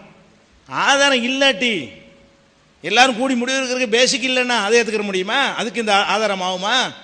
முஆது இப்னு ஜபலோட ஹதீஸு இது ஒரு ஆள் பல ஆள் இதான் பெரிய ஆதாரமாக காட்டுறாங்க. அடுத்து என்ன? அந்த ஸல்லல்லாஹு அலைஹி வஸல்லம் சொல்லியிருக்கிறாங்க, நானும் யாபத்தில் சொல்லிட்டேன். அதுக்கப்புறம் குர்ஆனே இஜ்மாவில் தான் அது சொன்ன பதில் திருப்பி சொல்கிறாங்க. குர்ஆனே இஜ்மாவில் தான் நிலைநாட்டப்பட்டிருக்கு. அப்போ குர்ஆனே இஜ்மாவில் குர்ஆன் என்று இவங்கெல்லாம் முடிவு செஞ்சதுனால நம்ம செய்கிறோமா? நபிகள் நாயகம் ஸல்லல்லாஹு அலைஹி வஸல்லம் அவர்கள் தான் அதை குர்ஆன் என்று நமக்கு சொன்னார்கள். அவர்கள் சொன்னார்கள் என்ற தகவலைத்தான் எல்லாரும் சொல்கிறாங்க. முடிவு அவங்க எடுக்கலை. சஹாபாக்களை மசூரா பண்ணி இது குர்ஆனா குர்ஆன் இல்லையான்னு முடிவு எடுத்தாங்களா? முடிவெடுத்தது அல்லாஹ்வுடைய தூதர், நமக்கு முடிவை சொன்னது அல்லாஹ்வுடைய தூதர். ஒவ்வொரு ஹதீஸும் ஒவ்வொரு செய்தியும் எப்படி முன்காலத்தில் உள்ளது மனிதர்கள் வாயிலாக கிடைக்குமோ அந்த மாதிரி செய்தி தான் வருது. ரசூலுல்லாஹ் இதை குர்ஆன் சொன்னாங்கன்னு செய்தி வருது. செய்தியில் சொன்ன காரணத்தினால தகவலில் நாணயமான இருந்தனால சிந்தனை கரெக்டாக இருக்குன்னு அர்த்தமா? ரொம்ப நேர்மையான ஆள், சிந்தனையில் தப்பு வராதா? நேர்மையான ஆள் பொய் சொல்ல மாட்டார்னு சொல்லுங்கள், நேர்மையான ஆள் மறைக்க மாட்டார்னு சொல்லுங்கள். நேர்மையானவர் என்ற காரணத்திற்காக அவர் செய்கிற முடிவும் சரியாக இருக்குமா? அப்போ தகவலை கடத்துவதற்கு நேர்மை போதும், முடிவெடுப்பதற்கு சிந்தனை வேணும். அதான் கருத்து வேறு தகவல் வேறுனு அப்போ சொன்னேன். அப்போ இது ஒரு ஆதாரமாக காட்டுறாங்க. குர்ஆன் அவங்க சொன்னதுக்காலாம் ஏற்றுக்கிறவே இல்லை. அல்லாஹ்வுடைய தூதர் சொன்னாங்கன்ற ரெண்டு நம்பகமான அறிவிப்பாளர் வழியாக எங்களுக்கு வந்திருந்தாலும் அதை குர்ஆன் என்று ஏற்றுக்கொள்ளும், ஹதீஸை ஏற்றுக்கொள்ளும், குர்ஆனை ஏற்றுக்கிற மாட்டோமா? அப்போ அல்லாஹ்வுடைய தூதர் சொன்னார்கள் என்பதற்கு நிறைய பேர் சொல்வது அது தற்செயலாக நிறைய பேர் இருந்து விட்டார்கள். நிறைய பேர் வராமல் இருந்தாலும் நாங்கள் ஏற்றுக்கொள்வோம். அல்லாஹ்வுடைய தூதர் சொன்னது ப்ரூஃப் ஆகுதா? 100 சஹாபியில் 60 தான் சொல்கிறாங்க, 40 சஹாபிக்கு தெரியலையா? பிரச்சனை இல்லை, அப்போ குர்ஆன் தான் அது. அப்போ இது குர்ஆனை அதை வச்சு நாங்கள் தீர்மானிக்கலாம் கிடையாது. குர்ஆன் என்று தீர்மானித்த அல்லாஹ்வுடைய ரசூல் அந்த தீர்மானத்தை எடுத்தெடுத்து கடத்தினார்கள், முடிவை எடுத்து கடத்தவில்லை. இந்த வித்தியாசம் விளக்கிட்டேன், திருப்பி அதையே சொல்கிறாங்க. அதுக்கப்புறம் என்னன்னு கேட்டால் அந்த தமிழாக்கத்தில் உள்ளதெல்லாம் சொல்கிறாங்க, விரிவாக சொல்ல வேண்டிய விஷயம். அந்த உமரை முடிச்சுக்கிறேன், பழையது பெண்டிங்கில் இருக்கிறதுனால. அப்போ தலாக் விஷயத்தை வரும்பொழுது உமர் ரலியல்லாஹு இஜ்மா செஞ்சாங்கன்னு சொல்கிறாங்க. அந்த ஹதீஸை வாசிக்கிறேன் பாருங்க. கானத் தலாக்கு அலா அஹதி ரசூலில்லாஹி ஸல்லல்லாஹு அலைஹி வஸல்லம், ரசூல் ஸல்லல்லாஹு அலைஹி வஸல்லம் காலத்திலே தலாக் என்பது, அபூபக்கரின் அபூபக்கர் அவர்களுடைய காலத்திலே தலாக் என்பது, சனத்தைனி மின் ஹிலாஃபத்தி உமர், உமருடைய காலத்திலே தலாக் என்பது தலாக்கு ஸலாசி வாஹிதா, 3 தலாக் என்று சொன்னால் 1 தான். இப்போ கால உமர் இப்னுல் ஹத்தாப், அப்போ உமர் இப்னுல் ஹத்தாப் சொன்னார்கள், இன்னன் நாஸ கத் இஸ்தஅஜலு, மக்கள் அவசரப்படுகிறார்கள், ஃபீ அம்ரின் கது கானத்துலகும் ஃபீஹி அனாத்துன், எதில் நிதானம் இருக்க வேண்டுமோ தலாக் விஷயத்தில் அந்த நிதானம் இல்லாமல் அவசரப்பட்டு 3 தலாக் என்று சொல்கிறார்கள். ஃபலோ அம்லைனாஹு அலைஹிம், அவர்கள் மீது நாம் சட்டமாக்கி விட்டால் என்று சொல்லிவிட்டு ஃபஅம்லாஹு அலைஹிம், சட்டமாக்கினார்கள். இதுதான் ஹதீஸ். இதே இன்னும் 2 ஹதீஸ், அது முஸ்லீம் தான். இதுவும் அடுத்தடுத்து வரக்கூடிய 3 ஹதீஸ் தான். அபு சஹபா என்கிற ஒரு தாபி இப்னு அப்பாஸ்ட கேட்குறாங்க, தாயலமு அன்னமா கானத்தி சலாசு துஜாலு வாஹிதத்தன் அலா அஹதின் நபி ஸல்லல்லாஹு அலைஹி வஸல்லம் வ அபீபக்கரின் வ சலாசமின் இமாரத்தி உமர், ரசூலுல்லாஹ் காலத்திலையும் அபூபக்கர் காலத்திலையும் உமருடைய 3 ஆண்டு காலத்திலையும் 3 தலாக் என்பது ஒன்றாகத்தான் ஆக்கப்பட்டதா? இப்போ கால இப்னு அப்பாஸ் நாம் ஆமா என்று சொல்கிறார். இன்னொரு ஹதீஸு அதே அபு சஹபாவோட அறிவிப்பு தான். அலமிய குனி தலாக்கு சலாசு அலா அஹதி ரசூலில்லாஹி ஸல்லல்லாஹு அலைஹி வஸல்லம் அபீபக்கரின் வாஹிதா, ரசூலுல்லாஹ் காலத்திலையும் அபூபக்கர் காலத்திலையும் 3 தலாக்கு 1 தலாக்கா இருந்தது இல்லையா? அப்போ இப்னு அப்பாஸ் சொல்கிறாங்க, கதுக்கான தாலிக்க, ஆமாம் அப்படி தானே இருந்தது. இப்போ லம்மாக்கான ஃபி அஹதி உமர் காலம் வந்த பொழுது தாய அன்னாஸ் பி தலாக், தலாக்கில் மக்கள் ரொம்ப அவசரப்பட ஆரம்பித்தார்கள். இப்போ அஜாசு அலைஹிம் என சட்டமாக்கினார்கள். இதுதான் மேட்ரு. இதில் உமர்லாம் இஜ்மா செஞ்சுட்டாங்களாம். அப்போ அபூபக்கர் செஞ்ச இஜ்மா இப்போ என்ன ஆகுறது? உமர்லாம் இஜ்மா செஞ்சுட்டாங்கல்ல, சரி. இந்த ஹதீஸே உமர் செஞ்ச இஜ்மா மட்டுமா சொல்லுது? உமர் ரலியல்லாஹுக்கு முன்னாடி அபூபக்கர் இஜ்மா செஞ்சு வச்சிருந்தார் அவருடைய ஆட்சி காலத்தில். அது 3 1 தானே. அந்த இஜ்மாவை அது என்ன எங்கே கொண்டு வைக்கிறது? இப்போ அதுவும் இஜ்மா தானே. சரி, அபூபக்கர் அவர்கள் செஞ்சதுக்கு முன்னாடி அல்லாஹ்வுடைய ரசூல் சொன்னாங்களே, ரசூலுல்லாஹ் காலத்தில் எல்லாரும் அந்த கருத்தில் இருந்தாங்களே, ரசூல் சொன்னது ஒரு ஆதாரம், ரசூல் காலத்தில் எல்லாரும் இருந்தது ஒரு ஆதாரம், அபூபக்கர் இஜ்மா செஞ்சது ஒரு ஆதாரம். இந்த 3க்கு மாத்தமாக உமருடைய சொல்லு இருக்குன்னு நான் சொன்னேன். அந்த ஹதீஸ் சொல்லுதா? அவசரப்படுறேன்ட்டு காரணம் காட்டுறாங்க. காரணம் அதான் காட்டுறாங்க, நீ அவசரப்பட்ட விட மாட்டேன், நான் சட்டமாக்கிடுவேன். அது எப்படி நீங்கள் அபூபக்கர் இஜ்மா மீறினீங்கன்னு நீங்கள் கேட்டிருக்கணும். உமர் அவர்கள் அபூபக்கர் இஜ்மா எப்படி மீறலான்ட்டு வெறுமன உமர் அவர்கள் மட்டும்தான் சஹாபியை பின்பற்றுவதற்கு உங்கள் கருத்துப்படி சஹாபியில் மதிக்கிறேன்னு உமர் மட்டும்தானே? அவங்களுக்கு மேலான இடம் அபூபக்கர் சித்திக் அவங்களுக்கு இல்லையா? அப்போ அபூபக்கர் காலத்தில் இருந்துச்சு ஒன்று இருந்திருக்கு, அது உமரை மாற்றினார்னா எது இஜ்மா? இப்போ எந்த முரண்பட்ட 2 இஜ்மாவில் எதை நீங்கள் ஏற்றுக்கிறீங்க? ஒருத்தர் இஜ்மா செஞ்சுட்டு இப்போ இந்த மாற்றவே கூடாதுங்கிறீங்களே, அதன்படி உமர் செஞ்ச இஜ்மா நீங்கள் ஏற்றுக்கலாமா? இஜ்மா செஞ்சுட்டா மாற்றவே கூடாதுல்ல. அப்போ ரசூலுல்லாஹ்வுடைய ஆதாரத்தையும் வச்சு அபூபக்கர் அவர்கள் இஜ்மாவும் செய்திருக்கும் பொழுது அதை உமர் அவர்கள் மாற்றினார்னா அந்த இஜ்மா செல்லாதுன்னு சொல்லணும் உங்கள் வாதப்படி. அப்போ அவர் இஜ்மா செய்வதற்கு ஆதாரம் ஒன்றும் காட்டல அவர் அந்த ஹதீஸில். என்ன காட்டுறாரு? அவசரப்படுற, நிதானம் காட்டுற விஷயத்தில் அவசரப்படுறியா?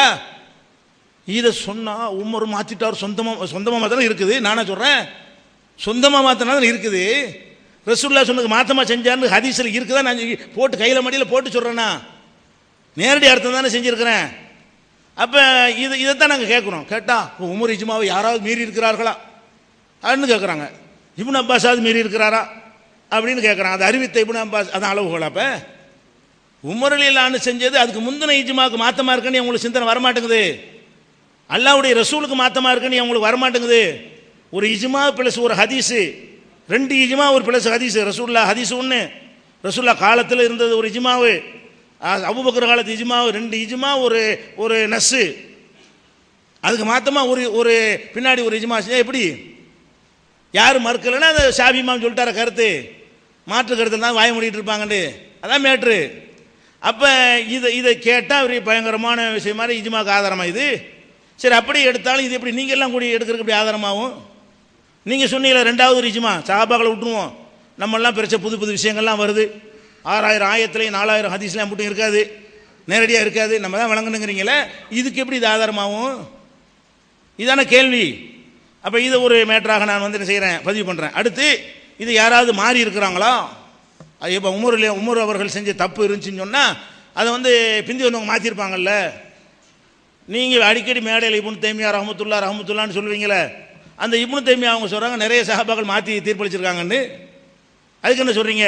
அவர் சொல்கிறாரு, ஹாதல் கவுலு உலா எல்சமின் இல்லா தல்கத்துன் வாஹிதா சொல்லி அன்னஹும் ஹராம் சொல்லக்கூடாது, ஆனால் சொன்னால் ஒரு தலாக்கு தான் ஏற்படும் என்று இப்னு தைமியா சொல்லிவிட்டு வஹாதல் கவுலு மன்கூலுன் அன் தாயிஃபத்தி மின ஸலஃபி வல் ஹலஃபி மின் அஸ்ஹாபி ரசூலுல்லாஹி ஸல்லல்லாஹு அலைஹி வஸல்லம், ரசூலுல்லாஹ்வுடைய தோழர்களில் ஹலஃபு சலஃபு எல்லாரிடமிருந்தும் இது அறிவிக்கப்பட்டிருக்கிறது. மிஸ்லு ஜுபைர் பின் அவ்வாம் உமருடைய சொல்லை மறுத்திருக்கிறார்கள், மாற்றி ஃபத்வா கொடுத்தார்கள். அப்துர் ரஹ்மான் பின் அவுஃப் அவர்கள் மாற்றி ஃபத்வா கொடுத்தார்கள். ஓ யுருவா அன் அலியின் ஒபனு மசூதின் ஒபனி அப்பாஸின் அல் கவுலானி. நீ இப்னு அப்பாஸ் மாத்தாராண்டீங்களே, இப்னு அப்பாஸ் 2ம் சொல்லியிருக்காரு. மாத்தினார் என்று ஒன்று சொல்லியிருக்குது, அதை ஒட்டி செஞ்சார் என்றும் ஒரு சொல்லி இருக்குது. 2 கவுல் இருக்கிறது. இப்னு மசூதுக்கு 2 கவுல் இருக்கிறது. அலி அவர்களுக்கு 2 கவுல் 2 சொல் இருக்கிறது. அதுக்கப்புறம் ஒஹுவ கவுலு கசீரிமின தாபியின உமன் பாதகும், தாபியன்கள் அதுக்கு பிந்திய வந்த ஆட்களுடைய அதிகமான பேருடைய சொல்லும் அதுவாகத்தான் இருக்கிறது. கசீர் அதிகமான பேர். மிஸ்லு தாவூஸ் இந்த ஹதீஸ் அறிவிக்கிறார். இப்னு அப்பாஸ் வந்து அறிவிக்கிறவர் தாவூஸ் தான். இப்னு அப்பாஸ் அறிவிக்கிற தாவூஸ் வந்து உமர் செஞ்ச சரியில்லை, அபூபக்கர் தான் ஏற்றுக்கிறவன் ஃபத்வா கொடுத்துருக்கிறாரு. ஹல்லாஸ் இப்னு அம்ரு ஃபத்வா கொடுத்துருக்கிறாரு. முகமது இஸ்ஹாக் வந்து ஃபத்வா, இதில் இப்னு தைமியாவோட வாசகம் ஃபத்வா கொடுத்துருக்கிறார். ஓஹோ கவுலு தாவூதுன்னு சொல்லக்கூடியவர் இதை சொல்லியிருக்கிறாரு. அக்ஸரி அஸ்ஹாபிஹி அவருடைய அதிகமான தோழர்கள் இதை சொல்லியிருக்கிறாங்க. அப்போ என்ன விளங்குது? இப்னு உமர் ரலியல்லாஹு அன்ஹு காலத்தில் செய்யப்பட்ட அந்த முடிவு பின்னரும் மறுக்கப்பட்டு விட்டது, முன்னர் செய்த முடிவுக்கும் மாற்றமாக இருக்கிறது என்று சொல்லி அதை நாங்கள் விமர்சித்ததுக்கு இஜ்மாவுக்கு ஆதாரமாக காட்டுறாரு. பற்றியெல்லாம் நாங்கள்லாம் என்ன செய்கிறோம், உமர் சொன்னது அப்படி இஜ்மாவை ஏற்றுக்கொண்டிருக்கிறோம். அதான் ஏன் ஏற்றிங்கன்னு கேட்குறேன். நீங்கள் ஏற்றுக்கொண்டிருப்பது ஆதாரமா? ஏன் ஏற்றிங்க? இது இந்த அபூபக்கர் இஜ்மாவுக்கு பதிலில் சொல்லிட்டு ஏற்றுக்கிறங்க, ரசூலுல்லாஹ்வுடைய ஹதீஸுக்கு பதிலில் சொல்லிட்டு ஏற்றுக்கிறங்க. அப்போ அந்த உமருடைய தீர்ப்பை வந்து மாற்றி ஃபத்வா கொடுத்தாங்களே சஹாபாக்கள், அவங்களாம் யார்?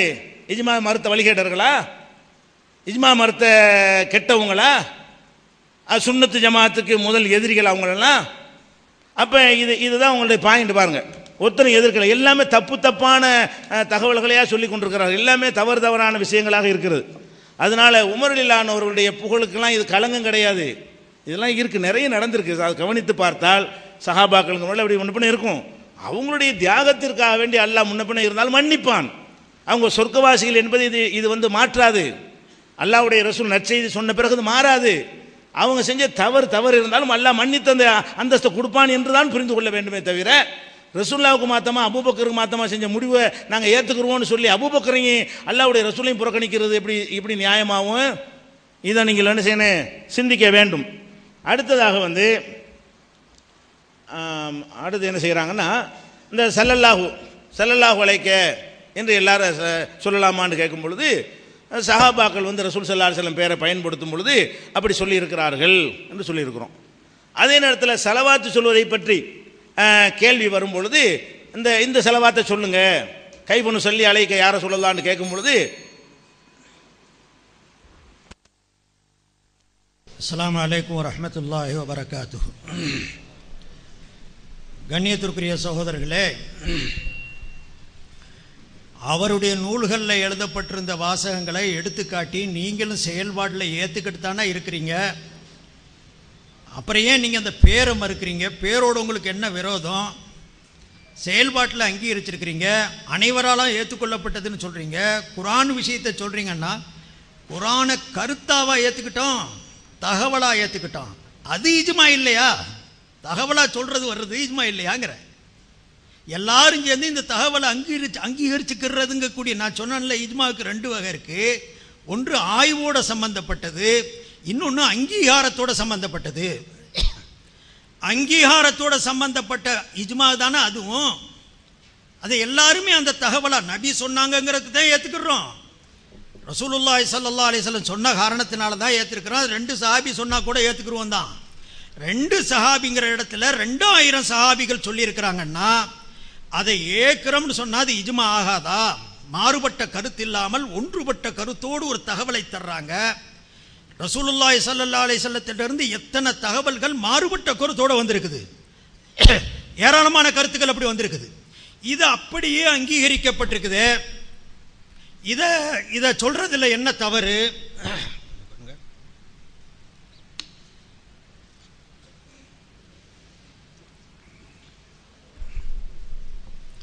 இதைத்தான் நம்ம உங்களுக்கு முன்னால எடுத்து வைக்கிறோம். இதல்லாம அவர்களுடைய நூல்களிலிருந்தே எடுத்து காட்டியும் கூட நாங்க சொன்னதெல்லாம் ஆதாரமாயிருமா? அட, நீங்க சொல்றத ஆதாரம்னு எடுத்து காட்டுறோம். அங்கீகரிச்சிருக்கிறீங்களே, இப்ப ஏன் மாறுபட்டு பேசுறீங்க, மறுத்து ஏன் பேசுறீங்க? இதுக்கு தான் அந்த எடுத்துக்காட்டணுமே தவிர உங்களை போய் யாராவது ஆதாரமாக காட்டுவாங்களா? அப்படி ஆதாரம் காட்டப்படுவாங்க அளவிற்கு நம்மெல்லாம் உயர்ந்து போகலை, எடுத்துக்காட்டா காட்டுறோம். இந்த மாதிரி நீங்களே செஞ்சிருக்கிறீங்க, அப்புறம் பேசுறீங்களே. இன்னொன்னு சொன்னார், நாங்கள் 80களில் இருந்து தான் சொல்லியிருக்கிறேன், 80ல இருந்து சொல்லல. 80களில் இருந்து என்று சொன்னால் 80ல இருந்து 90 வரைக்கும் உள்ளது கட்டுப்படும். அதனால 86ல் நான் எழுதியிருந்தாலும் கூட அதுவும் அதில் கட்டுப்படும். இதுவே இவ்வளவு பெரிய கூட்டத்தில் கிளிப்ஸ் போட்டு காட்டி பச்சையா எடுத்து சொன்னதுக்கு பிறகு இப்படி ஒரு பல்ட்டியா? நீங்களே கேளுங்க திரும்ப. 80ல் இருந்துன்னு சொல்றாரா, 80களில் இருந்துன்னு சொல்றாரா? கொடுப்பா.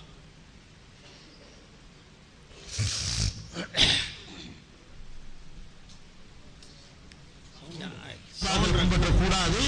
அஸ்ஹாபிகிற இந்த ஹதீஸ்களை எல்லாம் எப்போ சொல்லியிருக்கிறோம்?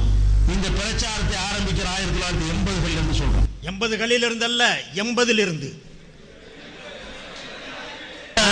இப்ப சொன்ன இந்த விஷயங்கள் எதுவுமே நான் இந்த பிரச்சாரத்தை ஆரம்பிக்கிற 1980களில் இருந்து சொல்றோம். 80ல் இருந்து. சரி, உங்களுக்கு 80களில் இருந்து கேட்குது போல இருக்குது, நமக்கு 80ல் இருந்து தான் கேட்குது. சரி, நீங்க ஒன்று சத்தம் போட வேண்டாம், கேளுங்க. உங்களுக்கு அமைதியா இருந்து அல்ஹம்துலில்லாஹ். ஏத்துக்கிறலண்டா 80களில் இருந்துட்டான்னா 80ல இருந்தே வருதுன்னு தானே அர்த்தம். அதை ஏன் மாற்றி பேசணும்? ஏத்துட்டு போக வேண்டியதானே. அதுக்கு முரணா பேச வேண்டிய தேவை என்ன வந்துச்சு அப்படிங்கிறத தான் நான் அதை எடுத்து காட்டினேன். அதே மாதிரி தலாக்குடைய விஷயத்தில் சொன்னாங்க. 3 தலாக்க எதுக்கு முன்னால இமாம் ஷாஃபி ரஹ்மத்துல்லாஹுடைய சொல்ல, ஷாஃபி அப்படி இவங்க சொல்லலாம், பேரை சொல்லக்கூடாதுன்னு சொல்லியிருக்கிறோம். இருந்தாலும் எடுத்து காட்டிக்கிட்டு இருக்கிறாங்க. நம்மளும் அந்த மாதிரி எடுத்து காட்டினா அவங்க சகிச்சுக்கிறணும். நான் பொறுப்பேற்றுக்கிறேன்னு சொல்றாரு. பொறுப்பேற்கிறது பொறுப்பேற்காதல்ல, பிறருடைய அறிவிப்பாளருடைய அலசலுக்கு மட்டும்தான் மற்றவங்களுடைய இமாம்களுடைய பேரை சொல்லணும்னு நம்ம கண்டிஷனில் எழுதியிருக்கிறோம். இருந்தாலும் சொல்றாரு, நான் அதை குறையா சொல்லலை, கண்டிஷனுக்கு மாற்றமாக நடக்கிறாரு, நம்மளும் யாருடைய பேரை சொன்னாலும் சகிச்சுக்கங்கிறக்க வேண்டிய அதை நான் சொல்கிறேன். இமாம் ஷாஃபி ரஹ்மத்துல்லாஹி அலைஹியுடைய அவங்களுடைய சொன்னாங்க, அபூபக்கர் ரலியல்லாஹு அன்ஹு அடிமைகளுக்கு ஒரு வகையாக பங்கிட்டாங்க. உமர் மாத்தமான கருத்து வச்சிருந்தாரு. அதனால அபூபக்கருடைய காலத்துக்கு பிறகு உமர் தன்னுடைய கருத்தை செஞ்சாரு. உமர் தன்னுடைய கருத்தின்படி அலி அதுக்கு முரணா இருந்தாரு. இருந்தாலும் அது அமைதியா இருந்து கேட்டுக்கிட்டாங்க.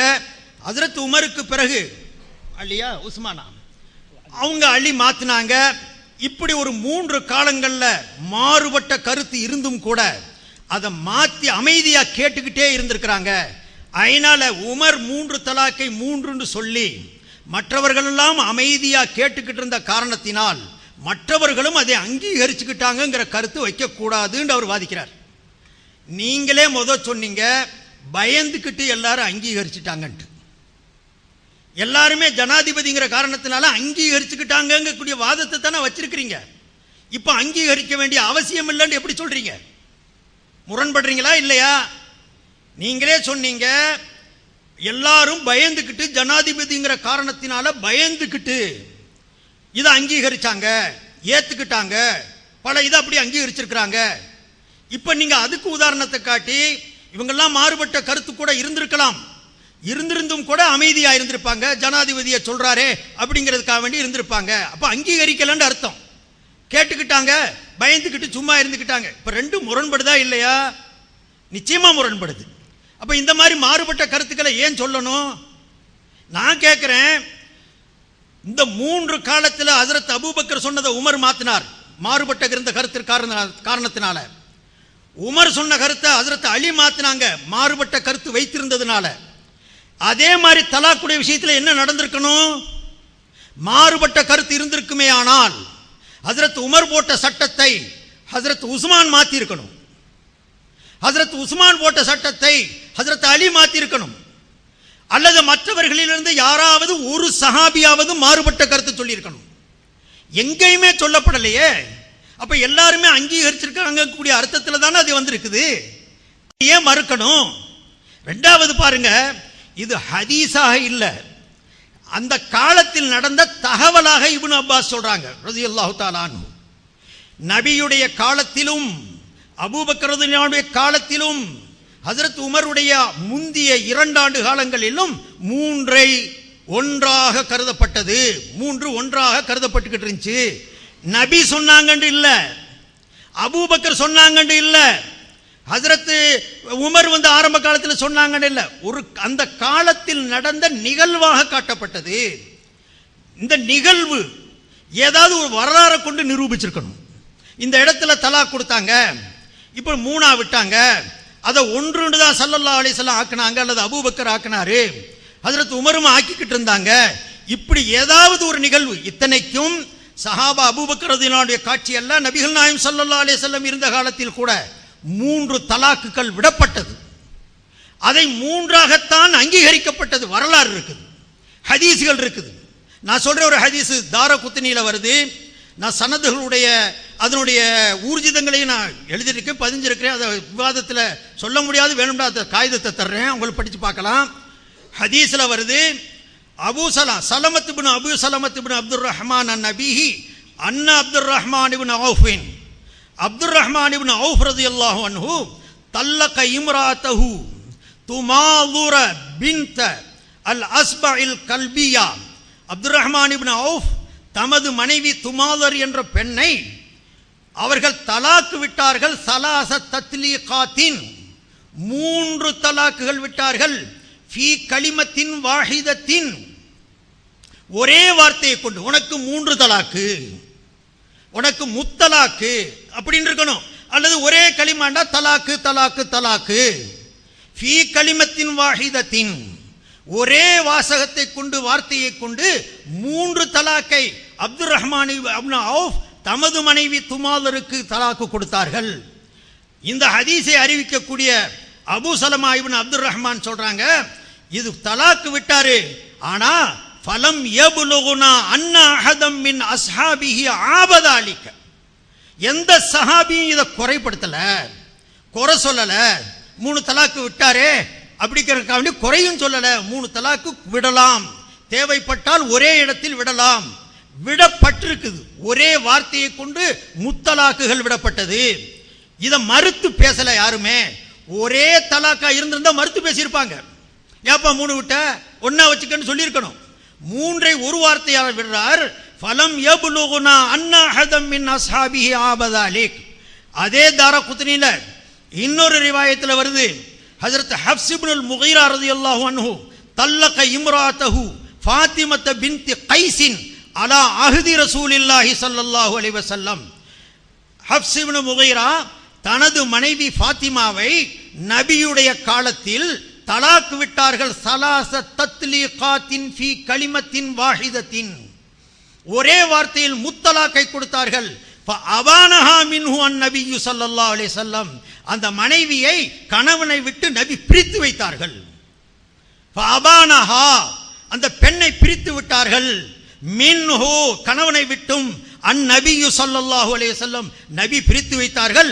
வலம் யப்லுகுனா அன்னன் நபிய ஆவதாலிக அலைஹி, நபி அவர்கள் மீது கடிந்து கொள்ளவில்லை, கோபம் கொள்ளவில்லை, குறை காணவில்லை. வரலாறு பாருங்க, நபியுடைய காலத்தில் 3 தலாக் விடப்பட்டிருக்கா இல்லையா? ஒரே களிமாவை கொண்டு விடப்பட்டிருக்கா இல்லையா? நபி பிரிச்சு வச்சுட்டாங்களா இல்லையா? அப்ப பிரிச்சு வச்சதுல இருந்து தெரியுது அந்த தலாக்கு 3ஆக இருந்தா தானே. ஒரு தலாக்கா இருந்திருந்தா பிரிக்க முடியுமா? அதுலயும் லாஜிக்காக பேசுறாங்க. அவங்க பேச்சில் பார்த்தீங்கன்னு சொன்னா ஒரு லாஜிக்கு கேளுங்க. ஒரு தலாக்கு விட்டுட்டாலே அவன் மனைவி இல்லைன்னு ஆயிட்டா, திரும்ப தலாக்கு எப்படி விடுவ அப்படின்னு கேட்கிறார்.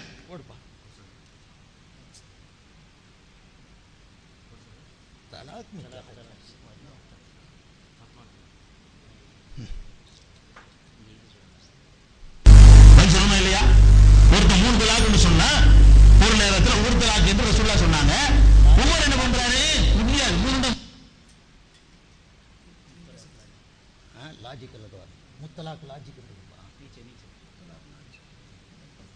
மக்கள் வந்து இந்த முத்தலாக்கு கேலி பண்ண காரணத்தினால் உமர் என்ன பண்றாரு?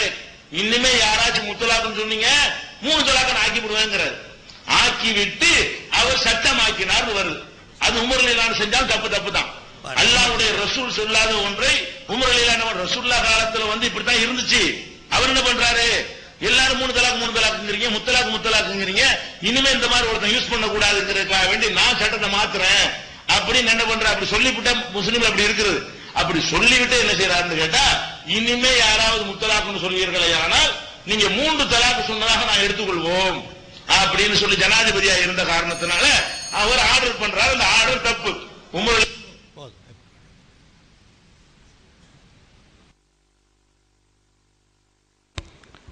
அஸ்ஸலாமு அலைக்கும். அன்புள்ள சகோதரர்களே, இப்போ கடைசியாக ஒரு கிளிப்பிங் போட்டு காட்டினாங்க. அதுதான் நானே சொல்லிட்டேனே, இந்த சபையில் வாட்சி எத்தனை சொன்னேன். அபூபக்கர் உமர் செஞ்சாலும் ரசூலுல்லாஹ் காலத்துக்கு மாற்றமாக இருக்கிறதுனால அது தவறு தான் சொன்னது பெரிய ஆதாரம் காட்ட வேண்டிய இந்த சபையில் எடுத்து வச்ச விஷயந்தான். சரியா, அது இருக்கட்டும். இப்போ முக்கியமாக வந்து உமர் அலில்லாஹ்வுடைய மேட்டரை ஒரு ஃபைனல் கொண்டு வந்தால் தான் இதுக்கு தீர்வு வரும் இல்லையா? அதை முடிச்சுட்டு ஒன்றுக்காக வருவோம். அதுக்கு இடையில் சொன்ன விஷயங்களையே திருப்பி பதில் சொன்ன விஷயங்களையே அந்த பதிலை புரிஞ்சிக்கிறாம திருப்பி சொல்லக்கூடிய ஒரு காட்சியை நான் பார்க்குறேன். இப்போ குர்ஆனை ஏற்றுக்கிட்டோங்கிறோம், இஜ்மால தான் ஏற்றுக்கிட்டோம் அப்படிங்கிறாங்க. இதை நான் விளக்கம் அழகாக சொல்லியிருக்கிறேன். புரிஞ்சுக்கிறதுக்கு 2 உதாரணம் சொன்னால் உங்களுக்கு விளங்கிக்கிறோம். இப்போ பள்ளிக்கூடத்தில் ஒரு முதல்வர் முடிவெடுத்து நாளைக்கு லீவுங்கிறார். இந்த லீவுன்ற ஒரு சொன்னதை இவங்க எடுத்துகிட்டு போய் எல்லா பசங்கள்டையும் சொல்கிறாங்க. ஏகமானதா 50 பேர் போய் சொல்கிறாங்க. இதில் லீவை முடிவெடுத்தது யார்? முதல்வராக 50 பேருமா? முதல்வர் முடிவெடுத்தார். முடிவு முதல்வர் தான் எடுத்தார். அந்த நியூஸை கொண்டே எல்லாத்தையும் சொல்கிறாங்க. இதுதான் குர்ஆன் விஷயம். விளங்க வித்தியாசம். முடிவை யாரும் எடுக்கலை. பள்ளிக்கூடத்துக்கு லீவுன்னு மாணவர் 100 மாணவர் வச்சு சொல்கிறாரு. 100 மாணவர்கள் வரல, 100 மாணவர் வந்திருக்கிறான். பள்ளிக்கூடம் நாளைக்கு லீவு. இந்த 100 போய் 100 பேர்ட்டையும் சொல்கிறான். இஜ்மா 200 இஜ்மாவா? அவங்கள முடிவு எடுத்தாங்க லீவை. லீவுங்கிற தகவலை பாஸ் பண்ணாங்க. லீவுன்ற முடிவை எடுத்தவர் யார்? அப்போ நீங்கள் சொல்லுவீங்களா 100 மாணவர்களும் சேர்ந்து இஜ்மா செய்து லீவை முடிவெடுத்து விட்டார்கள் சொல்லுவீங்களா? ஒரு முதல்வர் வந்து பொங்கலுக்கு 100 ரூபா பணம் தருவோங்கிறாரு. அந்த செய்தியை எல்லா பேப்பர்காரனும் இஜ்மாவாக மக்கள்கிட்ட கொண்டு போகிறான். எல்லா டிவிக்காரனும் இஜ்மாவாக மக்கள்கிட்ட கொண்டு போகிறான். எல்லா டிவிக்காரனும் முடிவெடுத்தான 100 ரூபா கொடுக்குற முடிவை. 100 ரூபா கொடுக்குற முடிவை எடுத்தது முதல்வர். அந்த நியூஸை கொண்டு போய் சேர்த்தது இஜ்மா. உடனே இஜ்மா அனைவருடைய முடிவையும் ஏற்றுக்கொண்டார்கள் உலகத்தில் யார் சொல்லுவாங்களா? அப்படி தான் குர்ஆன் விஷயமெல்லாம். குர்ஆன் அவங்க ஒன்றும் முடிவெடுக்கலை. அல்லாஹ்வுடைய தூதர் முடிவெடுத்து எங்களுக்கு சொன்னார்கள். அந்த தகவலை நிறைய பேர் அடுத்த தலைமுறைக்கு சொல்லி தகவல் வந்து கொண்டே இருக்கிறது. முடிவை அவர்கள் எடுக்கவில்லை. அதனால் இதையே திருப்பி குர்ஆன் நீங்கள் எஜ்மா பண்ணீங்க, குர்ஆன் எஜ்மா பண்ணீங்க என்று சொல்வது வந்து ஒரு அறிவுபூர்வமான ஒரு வாதமாக தெரியவே இல்லை. அடுத்து என்ன சொன்னது? பதில் சொன்னதுக்கெல்லாம் திருப்பி கேட்குறீங்க. அதாவது ஒருவர் சொன்னால் ஏற்றுக்கிறேன்னாங்கிறீங்க, நிறைய பேர் சொன்னால் ஏற்றுக்கிற மாட்டீங்களா? ஆய்வு செஞ்சு சொன்னால் ஏற்றுக்கிற மாட்டீங்களாங்கிற ஆய்வுக்கும் சும்மா ஏற்றுக்கிறதுக்கும் வித்தியாசம் இருக்குது. ஒருவர் சொன்னால் ஏற்றுக்கிற போது ஆய்வு அடிப்படையில் ஏற்றுக்கொள்வோமே, ஆனால் கொஸ்டின் பண்ணுவோம். இஜ்மா நீங்கள் சொல்ல அடிப்படையில் வாயை திறக்கக்கூடாது. கண்ணை மூடிட்டு ஏற்றுக்கிறது. ஆதாரத்தெல்லாம் கேட்க வேண்டியதில்லை, அப்படி தான் நடந்து கொண்டு இருக்கிறது. அதனால ஒரு ஆள் சொன்னாலும் அனைவர் சொன்னாலும் சரிதான், ஆதாரத்தினால தான் அந்த முடிவை எடுக்கிறமே தவிர அனைவரும் சொன்னார்கள் என்பதற்காக அந்த முடிவை யாருமே எடுக்கிறது கிடையாது. அடுத்து நான் எவ்வளவு ஒரு அழுத்தமான ஒரு பாரதூரமான கேள்வியை கேட்குறேன். என்ன கேட்குறேன்? அபூ ஹனீஃபா அவங்க 2 மசாயில், 2 உதாரணத்துக்கு தான் சொல்லியிருக்காங்க. பதில் சொன்னால் வரிசை எடுத்து வைக்கலாம்னு 2 மசாயில் எடுத்து காட்டி மூக்கில் மட்டும் சைதா செய்யலாம் அப்படின்ட்டு அவங்க சொல்கிறாங்க. அது மாதிரி ஜக்காத்துடைய ஒட்டகங்களுக்கு அந்த சூடு போட்டு அடையாளம் போடுவது அது மக்கூருகு கூடாது என்று சொல்கிறாங்க. ஆனால் இதை செய்யலான்னு இஜ்மா இருக்கிறது, மூக்கில் சைதா செய்யக்கூடாதுன்னு இஜ்மா இருக்கிறது. இஜ்மா மீறிட்டாங்களேங்க, அவங்க நிலைமை என்னன்னு கேட்டால் அவர்கிட்ட தான் போய் கேட்கணும். நெஞ்சில் கை வச்சு சொல்லுங்க, இது பதிலா? இது பதிலா? யாரை பற்றி கேட்குறேன்? யாரோ ஒரு தெருவில் போகிறவனை கேட்குறேன். யாரை ஃபாலோ பண்ணி இஜ்மான்னு வாதிடுகிறீர்களோ, நீங்கள் எந்த மதுஹபை பேரை சொல்லி கொண்டு இஜ்மா என்று சொல்கிறீர்களோ அந்த தலைவர் அவரை நீங்கள் எப்போ ஃபாலோ பண்ணுறீங்களோ ஏற்றுக்கிட்டீங்களோ அதுக்கு பதில் சொல்கிற பொறுப்பு உங்களுக்கு இருக்கிறது. இப்போ நானே ஷாஃபி இமாமுடைய சொல்ல எடுத்து காட்டுறேன், எந்த கேள்வி வேணும் ஏன்ட்ட கேளுங்கன்னு சொல்கிறேனா இல்லையா? அப்படி தான் எடுத்து காட்டணும். ஒருடைய சொல்லை எடுத்து அபூ ஹனீஃபா இதை கூட நாங்கள் எடுத்து காட்டுவோம். எப்போ சரியாக நாங்களே சிந்திச்சு பார்த்து கரெக்டு தான் தெரிஞ்சு இதில் ஏதாவது கேள்வி கேட்டால் நமக்கு பதில் சொல்ல இயலும், அப்போ நாங்கள் எடுத்து காட்டுவோம். அப்போ அபூ ஹனீஃபா இஜ்மா மீறி இருக்கிறாங்களே, அதுக்கு என்ன நிலைப்பாடுன்னு கேட்டால் அவர்கிட்ட தான் போய் கேட்கணும். அவர்கிட்ட போய் நீங்கள் காரணம் கேட்க வேணாம். அவர் வழிகேடாரா இல்லையா சொல்லுங்க. எனக்கு அவர் ஏன் எடுத்தாரு நாங்கள் உங்கள்கிட்ட பதில் கேட்கல, அதுவே அவர் கேட்டுக்கணும். கபர்ஸ்தானில் போய் கேட்டுக்கிறோங்க. நாங்கள் கேட்குற எதை கேட்குறோம்? இஜ்மாவுக்கு மாத்தமாக செஞ்சவர் வழிகேடரா, அதை நம்ம முடிவெடுக்கலாம்ல. அவரை வழிகேடு ஆளை பற்றி முடிவெடுக்க மாட்டோம் டைலாக் விட்டீங்கன்னா அது வழிகேடா? அபூ ஹனீஃபா செஞ்சது வழிகேடு அப்படி சொல்லுங்க. அதுதான் உங்கள்ட்ட கேள்வியாக கேட்டது. என்னத்துக்காக செஞ்சார்னு விளக்கம்னு நான் கேட்கல. அவர் என்னத்துக்கு செஞ்சாலும் எங்களுக்கு பிரச்சனை கிடையாது. நீங்கள் ஒரு மதுஹபுங்கிறீங்க, அந்த மதுஹபுடைய கொள்கை இஜ்மாங்கிறீங்க. அந்த இஜ்மா உங்கள் மதுஹபுடைய தலைவரை ஓரம் கட்டிட்டு புறக்கணிச்சுட்டு இஜ்மாத்திக்கு மறுத்திருக்கிறாருன்னு காட்டுறேன். அப்போ நீங்கள் என்ன செய்யணும்? சரியான ஆளாக இருந்தா இஜ்மாவில் நாங்கள் அபூ ஹனீஃபா இமாம் வழியிலேருந்து மாறிட்டோம், தப்பாக செஞ்சிட்டோம், இதுதான் கரெக்டு தான், நீங்கள் சொல்கிறான் கரெக்டு, சரியாக சொன்னால் ஏற்றுக்கிறவங்கிறீங்கல்ல. அபூ ஹனீஃபா செஞ்சதுக்கு மட்டும் ஆன்சர் இல்லை இல்லை. அப்போ நீங்கள் என்ன செய்யணும்? இப்போ நாங்கள் எதை வாதிடுறோமோ அதான் அபூ ஹனீஃபாவுடைய வாதமும். அபூ ஹனீஃபா இப்போ இருந்தாருன்னா இங்கே உட்காந்து எனக்கு பக்கத்தில் உட்காந்து வாதிட்டு இருப்பார். அவர் வாதிதான் நான் பக்கத்தில் துணையாக இருந்திருப்பேன். அபூ ஹனீஃபா இப்போ இருந்தாரே ஆனால் உங்களுக்கு இந்த கேள்வியில் அவர் கேட்டுருப்பார். ஏன் அந்த கருத்தில் இருக்கிறனால தெரியுதா இல்லை அபூ ஹனீஃபா இமாம் சொன்னது? அப்போ நீங்கள் நேர்மையான ஒரு ஆளாக இருந்தால் என்ன செய்யணும்? நம்ம அபூ ஹனீஃபா இமாமை பற்றி தான் இதை நம்பிக்கிட்டு இருக்கோம், அவருடைய கொள்கை அடிப்படைலாம் எல்லாம் இருக்குது. அவரே இஜ்மா மீறி இருக்கிறாரு. இஜ்மா மீறுமா? இப்போ இஜ்மான்னு ஒரு கான்செப்ட் இஸ்லாத்தில் இல்லை, ஆதாரம் தான் முக்கியம். இஜ்மா இல்லைன்னு தெளிவாக தெரிகிறது. இதான அந்த மதுஹபை மதிக்கக்கூடியவர்கள் செய்கிற முடிவாக இருக்கும். நேர்மையான வதண்டாவாதம் பண்ணுறவங்களும் என்ன முடிவு வேணாலும் எடுக்கலாம், சபைக்கு தகுந்த மாதிரி முடிவு எடுப்பது. கண்ணுக்கு முன்னாடி போட்டாச்சு, பதில் இல்லைன்னு உங்கள் வாயினால் ஒத்துக்கிட்டீங்க, நான் பதில் சொல்ல மாட்டேன், அவர்கிட்ட தான் கேட்கணும்ட்டீங்க. அவர்கிட்ட தான் கேட்கணுங்க. அப்போ ஷாஃபிக்கும் அதான் பதில். அப்போ ஷாஃபி இமாம் சொல்லியிருக்காரு, அது அவர்கிட்ட போய் கேட்கணும். அப்போ அஹ்மது பின் ஹம்பல் பொய்யன் இருக்கிறாரு, அது அவர்கிட்ட தான் போய் கேட்கணும். இது ரொம்ப அற்புதமாக இருக்கிறது. அடுத்து என்ன? இன்னொன்று சொல்கிறாங்க, குர்ஆன் ஹதீஸை மட்டும்தான் ஆதாரமாக காட்டணும், வேறு எதையும் காட்டக்கூடாது என்று ஒப்பந்தத்தில் இருக்கிறது. இதெல்லாம் நீங்கள் காட்டலாமா, ஷாஃபியெல்லாம் காட்டலாமா அப்படி இப்படின்னு சொல்லி பயங்கரமாக கேட்குறாங்க. அதாவது எது இஜ்மாங்கிற விஷயத்துக்கு அது பொருந்தாது. ஏன்னா இஜ்மா குர்ஆன் ஹதீஸில் நீங்கள் இப்போ அவங்க செஞ்சாங்க இவங்க செஞ்சாங்கன்னு தான் காட்ட போறீங்க. அதுக்கு நீங்கள் ஆரம்ப நீங்கள் உசூல் ஃபிக்கில் இருக்குது, உசூல் ஃபிக்கு நான் படிக்கலைன்னு சொன்னீங்களா? அப்போ ஏன் சொன்னீங்க? உசூல் ஃபிக்கை படிச்சிருந்தா அப்படி கேட்க மாட்டார்னா என்ன அர்த்தம்? உசூல் ஃபிக்கிலேருந்து நின்று பேசணும்னு எதிர்பார்க்குறாரு அவர். உசூல் ஃபிக்கு நான் படிக்கலைன்னு சொன்னாரா? உசூல் ஃபிக்குங்கிற குர்ஆனா, உசூல் ஃபிக்குங்கிற ஹதீஸா? அப்போ உசூல் ஃபிக்கு படிக்கலான்ட்டு நீங்கள் எடுத்து வச்சாலும் அத்தனை எடுத்து வச்சுட்டு இருக்கிறீங்க. தெளிவாக உசூல் எழுதி வைத்திருக்கிறார்கள், தெளிவாக உசூல் எழுதி அவர் செய்யும் போதெல்லாம் அது கரெக்டுங்க. நான் அவங்க எதை ஏற்றிருக்கிறார்களோ அதில் நான் கூட ஆதாரத்துக்காக காட்டுறேன். இஜ்மான்னு நீங்கள் சொல்வது அம்புட்டும் பொய் இல்லை, உங்கள் ஆதாரத்தில் இல்லைன்னு காட்டுறதுக்கு தான் சொல்கிறேன். எதுக்காக அவங்க சொன்னதுனால இஜ்மா இல்லைங்கிறேன்னா? இஜ்மா இல்லைங்கிறது இப்போ ஆதாரம் இல்லாத காரணத்தினால இஜ்மா கிடையாது, அதான் எங்கள் கருத்து. நீங்கள் எதை இஜ்மா நாங்கள் சுன்ன ஜமாத்தெலாம் ஒரே மாதிரி இஜ்மாவில் இருக்கோங்கிறீங்க. இந்தா பாருங்கள் உங்கள் சுன்ன ஜமாத்துன்னு காட்டினா இது என்னது? உங்கள் கொள்கையில் நீங்கள் கரெக்டாக இல்லைங்கிறதுக்கு தான் அது ஆதாரமாக காட்டப்படுதே தவிர அது குர்ஆனை கொண்டாந்து காட்ட இயலாது. நீங்களே முரண்படுறீங்கிறது குர்ஆனில் தான் காட்ட இயலும், உங்கள் முரண்பாடை வச்சு தானே காட்ட இயலும். நீங்களே ஆள்கால் மாற்றி மாற்றி பேசியிருக்கீங்கிறத குர்ஆனில் தான் காட்ட இயலும். நீங்கள் செய்வதித்தனாது இந்த மாதிரி பேச வேண்டிய குர்ஆனில் இருக்குமா? அப்போ நீங்கள் முரண்பட்டு பேசுறியே என்பதற்காக தான் ஒரு ஆள் சஹாபி இஜ்மாங்கிறாரு, ஒரு ஆள் அந்த இஜ்மாங்கிறாரு, இந்த இஜ்மாங்கிறாரு, சுக்கூத்துங்கிறாரு, நசுங்கிறாரு, நக்கலுங்கிறாரு, ரையுங்கிறாரு, என்னென்னமோ சொல்கிறாரு. என்னங்க எதுங்க இஜ்மா குழப்புறீங்களங்க? எல்லாம் சுன்ன ஜமாத்துன்னு சொல்லிக்கிறீங்க. ஆளாளுக்கு என்னதுக்கு இஜ்மா வருது? அதான் பேச்சுங்க. அடுத்து என்னென்னு கேட்டால் இது மாதிரி உள்ள விஷயம் தான் சொல்கிறாங்க. அடுத்து என்னென்னு கேட்டால் அபூ ஹனீஃபா இருந்தால் கேட்டிருப்போம். சரி, அந்த 80களில் போட்டு பார்த்துக்கிட்டேன். அதுக்கு நான் அப்போ சொல்லிட்டேன், பேச மாட்டேன்ட்டேன். ஒரு தடவை தான் சொல்லுவேன், நீங்களே பார்த்து உறுதி பண்ணுங்க. 80களா அதனோட அர்த்தம் என்ன, நஜாத்தில் என்ன பார்த்துக்குன்னு சொல்லிட்டேன். அதுக்கெல்லாம் பதிலே கிடையாது, முக்கியம் அல்ல. அப்படியே ஒரு கிறுக்குத்தனமாக நான் ஒன்று மாற்றி சொல்லிட்டு அதனால் நிஜமாக நிலைநாட்டப்பட்டுருமா? அடே நானும் ஒரு மனுஷன், போன வருஷம் எழுதுன மறந்துட்டு இந்த வருஷம் மாற்றி எழுதிட்டேன். அதனால என்னங்கிறேன், தப்புன்னு போட முடிஞ்சு வச்சு டாபிக் அவ்வளோதான். இது என்னங்கிறேன், யாருக்கு இது வராது? இதெல்லாம் ஒரு ஆதாரமா? மனிதன்கிற முறையில் நேற்று சொன்னது கூட மறந்துட்டு அபூ ஹனீஃபாக்கு பொய் பெரும் பொய்ன்னு நான் சொல்லிவிட்டு மறந்துட்டு போய் அறிவிச்சிருக்கிறாரு. இது அனைவருக்கும் உள்ள ஒரு மேட்ரு. இதையெல்லாம் எடுத்து காட்டுவது இந்த தலைப்புக்கு உள்ள விஷயமா இது. அதை நான் பதிவு பண்ண விரும்புகிறேன். அடுத்து உமருக்கு வந்துடுவோம். இந்த தலாக் விஷயத்தை சொன்ன உடனே தாரகுத்தி தந்துட்டாங்களா? எங்க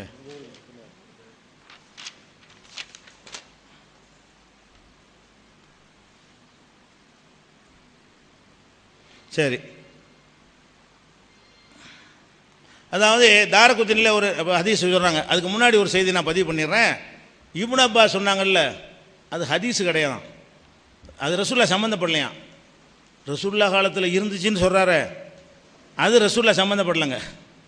ரசூல்லா காலத்தில் ஒன்று இருந்தாலேயே, அதான் அந்த அப்படி தான் கருதப்பட்டு இருந்துச்சுன்னு சொன்னாலேயே, அல்லாஹ்வுடைய ரசூல் தவறாக இருந்தால் அல்லாஹ் அறிவிச்சு கொடுத்துருப்பான். அல்லாஹ்வுடைய ரசூல் காலத்தில் அதுதான் இருந்தது என்று சொன்னாலேயே அது பலரையும் பார்த்தான் சொல்கிறாரு, அது ரசூல்லா சம்மந்தப்படுறாங்க, அதில் அது ஹதீஸ் ஆகுது. ஆனால் தாரகுத்தினில் அப்துல் ரஹ்மான் இணைஞ்சார், தலாக்கு விட்டார், அதை யாருமே சஹாபாக்கள் மறுக்கலை அப்படின்னு ஒரு காட்டுறாரு. அது ஹதீஸே இல்லது, அது ஹதீஸே இல்லை. சஹாபாக்கள் மறுக்கலைன்னு தான் வருது, ரசூல்லா மறுக்கலைன்னு அதில் என்ன செய்யலை, அவர் காட்டினதில் இல்லை. அதை ரசூல்லா சம்மந்தப்படாத ஒன்றை கொண்டாந்து காட்டி அவர் ஹதீஸை சொன்னேங்கிறாரு. ஹதீஸ் இல்லைங்கிறாரு, ஹதீஸ் இல்லாத பிடிச்சி ஹதீஸுங்கிறாரு. அது இருக்குது. அடுத்து முடிஞ்சோ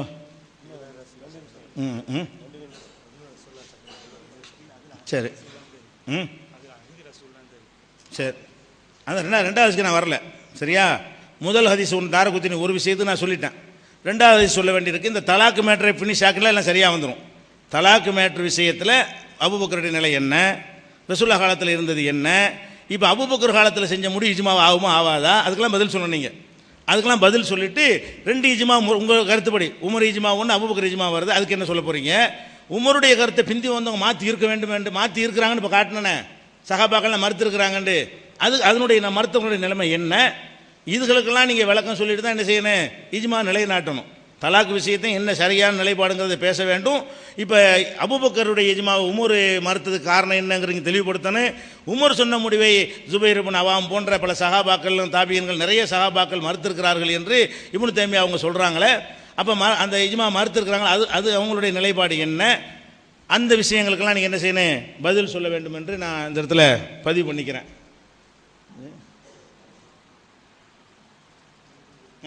இஜ்மா இல்லைன்னு சொல்லிட்டு ஏற்றுக்கிட்டீங்க. இஜ்மா எங்கே இல்லைன்னு நான் தான் இது அழகாக உதாரணம் காட்டிட்டேனே. குரானை ஏற்றுக்கொண்டது இஜ்மா அடிப்படையில் நாங்கள் ஏற்றுக்கொள்ளவே கிடையாது. அல்லாஹ்வுடைய ரசூல் சொன்னதை ஏற்றுக்கிட்டோம். அல்லாஹ்வுடைய ரசூல் சொன்னாங்க, நிறைய பேர் அறிவிக்கிறாங்க, அவ்வளோதான். அல்லாஹ்வுடைய ரசூல் குரான் சொன்னாங்க, அது குரான் என்று ஏற்றுக்கொண்டோம். உனக்கு எப்படி தெரியும்? முன்காலத்தில் உள்ளது தகவல் வழியாக தான் தெரியும். நிறைய பேர் இதை உறுதிப்படுத்துகிறாங்க, தகவல் அறிவிக்கிறாங்க, ராவிகள் அதிகமாக இருக்கிறாங்க, அவ்வளோதானே தவிர இதை வச்சுக்கிட்டலாம் இஜ்மா நீங்கள் தானே இஜ்மா ஏற்றுக்கிட்டீங்க அப்படின்னா அது ஒன்று. இது ஒரு இஜ்மா என்னங்க, ஹதீஸ் நீங்கள் எப்படி ஏற்றுக்கிட்டு இருக்கிறீங்க? ஒரு அறிவிப்பாளர் அறிவிக்கிற ஏற்றுக்கிட்டு இருக்கிறீங்க. ஒரே ஒரு அறிவிப்பாளர் ரசூலுல்லாஹ் சொன்னதை சொல்கிறாரு, அதை கூட ஏற்றுக்குறோமே.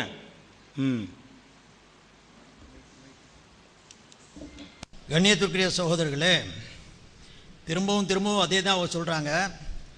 நபி சொல்லிட்டது நாங்களே ஏற்றுக்கிட்டோம், நானும் மறுக்கலை, நபி சொல்ல போல் தான் ஏற்றோம். நான் சொல்ல வர்றது நபி சொன்ன தகவல் நமக்கு எப்படி சேர்ந்துச்சு. ஒரு ஆள் சொன்னார், அதுக்கும் 1000 பேர் சொன்னாங்க, இந்த ரெண்டுக்கும் ஒரே வித்தியாசமா? நபிகிட்ட இருந்த வந்த தகவல்கள் பல ரூபமாக பல கருத்து வேறுபாடு உடனே எத்தனையோ தகவல் வந்திருக்குது. அதில் நமக்கு வித்தியாசப்படுறதுக்கு வாய்ப்பு இருக்குது. ஒருத்தனை எடுத்துக்கிட்டோம், ஒருத்தர் கருத்தை எடுக்கல, கருத்து வேறுபாடுகள் கொள்றதுக்கு இருக்குது. நம்ம சொல்ல வந்தது தகவல் தான். நான் தான் சொன்னேன்ல, இஜ்மாவுக்கு 2 வகை இருக்கு. அங்கீகாரத்தின் இஜ்மா, ஆய்வின் இஜ்மா. அங்கீகாரத்துடைய இஜ்மாவை ஏற்கணும், நீங்க ஆய்வுடைய இஜ்மாவை ஏற்று ஆகணும். நான் அதுக்காக அங்கீகாரத்துடைய இஜ்மாவை காட்டுறேன். எதை நீங்க குர்ஆனாக சொல்றீங்களோ அதுவும் அங்கீகாரத்தின் இஜ்மா. தகவலா வர்றதுக்கு பேர் தான் அங்கீகாரம். அங்கே ஆய்வு செய்ய வேண்டிய வேலையே இல்லை. ஆதாரம் இருந்தா தான் அத்தனை பேருடைய விஷயம். ஆதாரம் இருந்தா இஜ்மா எதுக்கு ஏற்படுது? குர்ஆன் ஹதீஸ்ல ஆதாரம் இருந்திருந்தா இஜ்மாவே ஏற்பட்டிருக்காது. இஜ்மா ஏன் ஏற்படுது? தெளிவான ஆதாரம் கிடைக்கல. அவங்கெல்லாம் ஆய்வு செஞ்சு இது இஸ்லாத்திற்கு மார்க்கத்துக்கு ஒத்த கருத்திருக்கும் அப்படிங்கக்கூடிய ஒரு முடிவுக்கு அறிஞர் பெருமக்கெல்லாம், ஆய்வாளர்கள் எல்லாம், நல்ல மனிதர்கள் எல்லாம் சேர்ந்து ஒரு முடிவுக்கு வர்றாங்கன்னா நிச்சயம் அதுல சத்தியம் இருக்கும். இந்த முறையில தான் அது அங்கீகரிக்கப்படுது. தவிர அது அல்லாம நம்ம குர்ஆன் ஹதீஸ்ல இருந்து ஆதாரம் இருந்தா அதை எடுத்துக்கிறோம்னா, ஆதாரம் இருந்தா இஜ்மாவுக்கு தேவையில்லையே இங்க. அதனால அது இஜ்மா என்பதற்கு காரணமே நபர்களை வச்சுதான். ஆய்வு ஆதாரம் அப்படின்னு சொன்னா ஆதாரம் இருக்கும்போது இஜ்மாவை பார்க்க வேண்டிய தேவையே இல்லை. அதே மாதிரி தலாக்குடைய விஷயத்தை அவங்க பெருசா சொன்னாங்க. இது சஹாபாக்குடைய காலத்தில் நடந்தது, நபிக்கு தொடர்பில்லாத இவர் ஹதீஸுங்கிறாருன்ட்டு. அடுத்த ஹதீஸை படிச்சனே அதை பார்க்க வேணாமா? ஒரு ஹதீஸை படிச்சீங்க, தாரு குத்தினியில சொல்லிட்டீங்க. அப்துல் ரஹ்மான் இப்னு அவுஃப் வந்து தலாக்கு விட்ட செய்தியை சொன்னீங்க. இது சஹாபாக்கள் நடந்துகிட்டது, இது ஹதீஸா எப்படி ஆகும்? விட்டுருங்க. சஹாபாக்குடைய செயல்பாடுகளை நான் காட்டினேன். நபியுடைய இந்த கூற்று இப்னு அப்பாஸ் நபி ஸல்லல்லாஹு அலைஹி வஸல்லத்துடைய காலத்தில் நடந்ததாக சொன்ன செய்தி, இது அதனுடைய மேற்பட்ட, அதாவது மேலெழுந்த வாரியாக தெரியக்கூடிய கருத்து தான் அதுக்கென்று இருந்திருந்தா சஹாபாக்கள் மாத்தம் செஞ்சிருக்க மாட்டாங்க. நான் சொல்றேன், அந்த ஹதீஸும் எங்க அபூபக்கர் ரலியல்லாஹு காலத்தில் இஜ்மா நடந்துச்சு.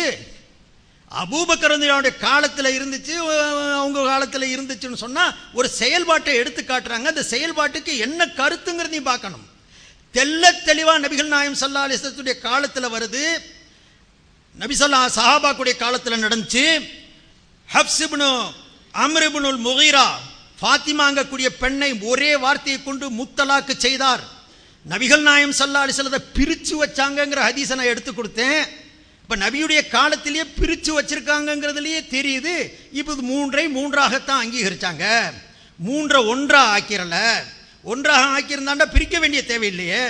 நான் கேட்கிறேன், கொஞ்சம் ஆறுதலாக, டென்ஷன்ல வராம, அவர் எப்படி இருக்கிறாரோ என்னமோ, ஆடியன்ஸ் இருக்கக்கூடிய நீங்க மக்கள், பொதுமக்கள் கொஞ்சம் சிந்திச்சு பாருங்க. ஹஜ்ரத் இப்னு அப்பாஸ் அறிவிச்ச இந்த ஆயத்து, கானத் தலாக்கு ஸலாசு ஃபி அஹதி ரசூலில்லாஹி ஸல்லல்லாஹு அலைஹி வஸல்லம் வ அஹதி அபீ பக்ரின் வ சனத்தைனி மின் இமாரத்தி உமரா தலாகஸ் வாஹிதன். இந்த 3 தலாக் ஒரு தலாக்காகத்தான் நபியுடைய காலத்திலையும், அபூபக்கருடைய காலத்திலையும், உமருடைய ஆரம்ப 2 வருட காலத்திலையும் இது கருதப்பட்டுக்கிட்டு வந்துச்சு. பின்னால தலாக்குடைய விஷயத்தில் எல்லாருமே தீவிரம் காட்ட ஆரம்பிச்ச உடனே ஹஜ்ரத் உமர் ரலியல்லாஹு அன்ஹு 3 ஆக்கி போட்டாரு. என்ன நடந்திருக்கணும்? நபியுடைய வழிக்கு முரணாக 3 பேர் ஏதாவது யோசிக்காம விட்டா உமர் என்ன செய்திருக்கணும்? 1 வைன்னு தானே சட்டம் போட்டிருக்கணும். ஏன் நபி வழிக்கு முரணா நீங்க 3 கொடுத்துக்கிட்டு இருக்கிறீங்க? 3 கொடுத்தாலும் அது 1 தான். நபி வழிப்படி நீ 300 சொன்னாலும் அவளே பேசுறாங்க, பிஜே 3000 தலாக்கு விட்டாலும் 1 தான், 300 விட்டாலும் 1 தான். சத்திய சஹாபாக்களுடைய அத்தனை ஃபத்வாவுக்கு மாற்றமான சொல்லுது. என் முன்னால ஃபத்வாவுடைய அத்தனை வாசகங்களும் இருக்குது. ஹஜ்ரத் இப்னு அப்பா, ஹஜ்ரத் அலி ரலியல்லாஹு இருந்து, ஹஜ்ரத் இப்னு உமர், ஹஜ்ரத் ஆயிஷா, ஹஜ்ரத் அப்துல்லா இப்னு அப்பாஸ், ஹஜ்ரத் அப்துல்லா இப்னு மசூத், இம்ரான் இப்னு ஹுசைன், முகீரா இப்னு ஷோபா, அத்தனை சஹாபாக்களும் 3 தலாக்கு விட்டால் 3 தான். என்னுடைய கேள்வி என்ன? இப்னு அப்பாஸுடைய இந்த ஒரு ஹதீஸ், நபியுடைய காலத்தில், அபூபக்கருடைய காலத்தில், உமருடைய ஆரம்ப காலத்தில் 3 ஒன்றாக இருந்துச்சுங்க கூடிய ஹதீஸ், அதனுடைய வெளிப்படையான அர்த்தத்தில் இருந்திருக்குமே. ஆனால் இந்த சஹாபாக்கெல்லாம் ஏன் மாத்தணும்? ஏன் மாத்திக்கிறணும்? ஃபத்வாவை ஏன் மாத்தணும்? உமர் ஏன் மாத்துறாரு? தேவை என்ன வந்துச்சு? நடந்ததை நான் உங்களுக்கு சொல்றேன் சகோதரர்களே. அறிஞர் பெருமக்கள் தெளிவா எழுதியிருக்கிறாங்க. நடந்தது என்ன தெரியுமா? பல பதில்கள் இதுக்கு சொல்லப்பட்டுச்சு. அதுல மிகவும் சரியான பதில்கள் என்றும் சில பதில்கள் எடுத்து வைக்கப்பட்டது. ஏண்டா நம்முடைய ஹதீஸுடைய விரிவுரையாளர்கள் அல்லாமா நவவி, இப்னு பத்தால், இப்னு ஹஜர் அஸ்கலானி, இது போன்ற அனைத்து அறிஞர்களும் அதை எடுத்து பதிஞ்சிருக்கிறாங்க. நடந்தது என்ன? ஹஜ்ரத் ரசூலுல்லாஹி ஸல்லல்லாஹு அலைஹி வஸல்லத்துடைய காலத்திலேயும் அபூபக்கர் ரலியல்லாஹு காலத்திலேயும் 3 தலாக் விட்டாங்க, ஜனங்க விட்டாங்க. அதை ஒன்றாக ஏற்கப்பட்டது. என்ன காரணத்தினால ஏற்கப்பட்டதுன்னு சொன்னா, அவங்க 3ஐ 3ஆக நினைச்சு விடல, அந்த 3ஐ ஒன்றாக நினைச்சு விட்டாங்க. 3 தடவை சொன்னதை அது ஒன்றாக நினைச்சு விட்டாங்க. அன்தி தாலிக்குன் தாலிக்குன் தாலிக்குன் சொன்னா 3 தடவை சொன்னா, ஆனா அது ஒன்றுதான். ஒன்றை உறுதிப்படுத்தும் விதமாக இரண்டாவதையும் மூன்றாவதையும் பயன்படுத்தி வந்தாங்க. நம்ம கூட சொல்லுவோம், சாப்பிட்டியாப்பான்னு கேட்டோம், சாப்பிட்டேன் சாப்பிட்டேன். இங்க 2 தடவை சாப்பிட்டேன்னு அர்த்தமா? ஒரு தடவை தான் சாப்பிட்டுருப்ப, 2வது தடவை சாப்பிட்டேன்னு சொன்னது முந்தினதை ஊர்ஜிதப்படுத்துறதுக்கு. எப்பா தொழுதுட்டியா? தொழுதுட்டேங்க தொழுதுட்டேங்க. ஏப்பா காசு கொடுத்தியா? ஆமா ஆமா. இந்த 2 ஆமாவுக்கு என்ன அர்த்தம்? ஆமாவுக்கு 2வது ஆமா ஊர்ஜிதப்படுத்துது, உறுதிப்படுத்துது. இந்த வகையில தான் ரசூலுல்லாஹி ஸல்லல்லாஹு அலைஹி வஸல்லம் காலத்துல நன்மக்களாக இருந்தாங்க, சுத்த உள்ளத்துக்கு சொந்தக்காரங்களா இருந்தாங்க.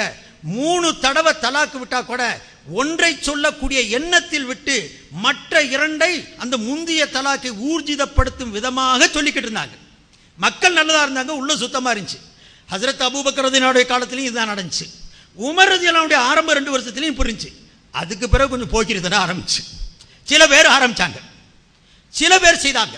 என்ன 3 விட்டுறது, கேட்டா 1 தான், மற்ற 2 அதுக்கு ஊர்ஜிதமா சொன்னேன். இதை அவங்க உணர்ந்தாங்க. ஹஜ்ரத் உமர் ரலியல்லாஹு உணர்ந்தாங்க. ஒன்றை 3ஆக 3 சொல்லி 1 நியத்து செய்திருந்த ஒரு காலம் இருந்துச்சு. இன்னைக்கு 3ஐயே நினைப்பாக வச்சு சத்தியமிட்டு கேட்டாங்கன்னு இருக்குது வரலாற்றில். ஹஜ்ரத் உமர் ரலியல்லாஹு சத்தியமா சொல்லி நீ 1ஐயா 3ஐயான்ட்டு. நான் ஹரம் ஷரீஃப்ல இருக்கிறதுனால சொல்றேன், நான் 3 தான் நியத்து வச்சேன்னு சொல்லியிருக்கிறாங்க. இந்த நிலைமைகளை பார்த்தவுடன் ஹஜ்ரத் உமர் சொன்னாங்க, இனிமேல் யாராவதும் 3 தடவை தலாக் தலாக் தலாக் என்று விடுவானேயானால் அதை 3ஆகத்தான் நான் ஏற்பேன். ஒரு தடவை சொல்லுவதுதான் உண்மை, மற்றதை இது ஊர்ஜிதப்படுத்துவதற்காக சொல்லுகின்றேன் என்ற வாதத்தை ஏற்கப்படாது, ஏற்க மாட்டேன். ஏன்னு சொன்னா ஏமாத்திடுறான், ஹராமான வாழ்க்கையில போய் வாழ்ந்து விழுந்துடுறான். ஸல்லல்லாஹு அலைஹி வஸல்லத்துடைய காலத்தில் நடந்தது 3ஐயும் 3ஆக ஏற்று பிரிச்சு வச்சிருக்கிறாங்கன்னு இருக்குது. அதே மாதிரி தெளிவான ஆதாரங்களுக்கு சோதரர்களே அவர் சொன்னாங்க. இப்னு தைமியா சொல்லி இருக்கிறார். இப்னு தைமியா சொன்னா உங்க அப்பா சொன்னா என்ன? அத்தனை சஹாபாக்களும் சொல்லி இருக்கும்போது என்னங்க கேள்வி? சஹாபாக்களுக்கு மீறினவரா இப்னு தைமியா? நாங்க என்ன இப்னு தைமியா தூக்கி என் தலப்பா மேலே உட்கார வச்சிருந்தேன்? அவர் சஹாபாக்களுக்கு முரண்பட்டு எத்தனையோ கருத்து சொல்லி இருக்கிறார். விட்டு தள்ளிடுவோம். நாங்க என்னைக்கு இமாம் அபு ஹனீஃபா பத்தி கேட்டார், இன்ஷா அல்லாஹ் நான் சொல்றேன், சொல்லாம நாம போகல. நாங்க ஒண்ணு இமாம் அபு ஹனீஃபா அல்லாஹ்வையும் ரசூலாவும் ஏத்துக்கறல, ஒரு வழிகாட்டியா ஏற்கிறோம். அதுக்கு உண்டான காரணங்களை நான் சொல்றேன் சகோதரர்களே. ஆக நபிகள் நாயகம் ஸல்லல்லாஹு அலைஹி வஸல்லத்துடைய காலத்துல சத்திய சஹாபாக்கள் 10 பேருடைய பேரை சொன்னேன். எல்லாத்துடைய வேடிக்கை ஹஜ்ரத் இப்னு அப்பாஸ் ரலியல்லாஹு அன்ஹு எவர் அந்த நபியுடைய காலத்திலேயும் அபூபக்கருடைய காலத்திலேயும் உமருடைய ஆதி காலத்திலேயும் நடந்த செய்தியை செய்தியாக தர்றாரோ அந்த இப்னு அப்பாஸே அதே சஹாபி இந்த ஹதீஸை அறிவிக்கக்கூடிய, நபியுடைய காலத்தில் நடந்த இந்த நிகழ்வை அறிவிக்கக்கூடிய அந்த சஹாபியே ஃபத்வா என்ன கொடுத்தாரு? 3 என்னுடைய கேள்வி அதுதான். ஹதீஸை அறிவிச்சு போட்டு அந்த ஹதீஸுக்கு மாற்றமா அவர் என்ன மசாலா சொல்லுவாரா? அத்தனை சஹாபாக்களுமா மசாலா சொல்லுவாங்க? 10 பேரறிஞ பெருமக்களா மசாலா சொல்லிடுவாங்க? இத்தனை பெரிய சஹாபாக்கள் எல்லாம் சொல்லி ஒட்டுமொத்தமான ஒரு கருத்தை சொல்றாங்கன்னு சொன்னா இன்னைக்கு உட்காந்துக்கிட்டு 3 தான், 3 ஒன்று தான்.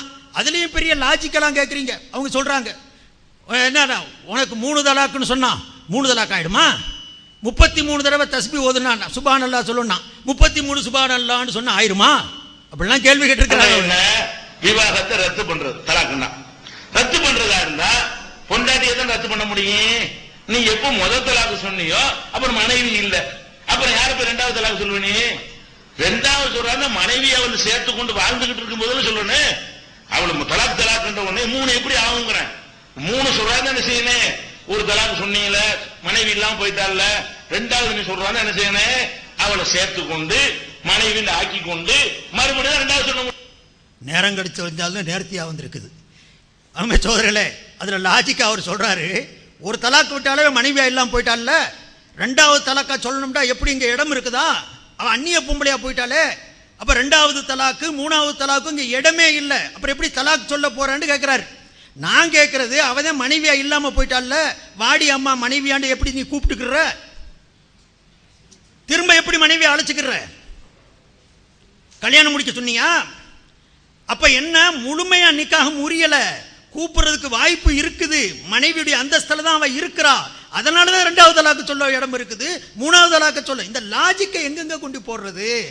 அல்லாஹ்வுடைய ரசூல் சொன்னதுக்கு பிறகு நபியுடைய காலத்தில் பிரிச்சு வச்சாங்கன்னு இருக்கும்போது புகாரி ஷரீஃப்ல பாபு மன் அஜாஸ தலாக ஸலாஸ, 3 தலாக்கை செல்லுபடி ஆக்கினார்கள் என்று பாடமிட்டு நடக்கும் பொழுது என்னத்துக்கு இந்த லாஜிக்கு?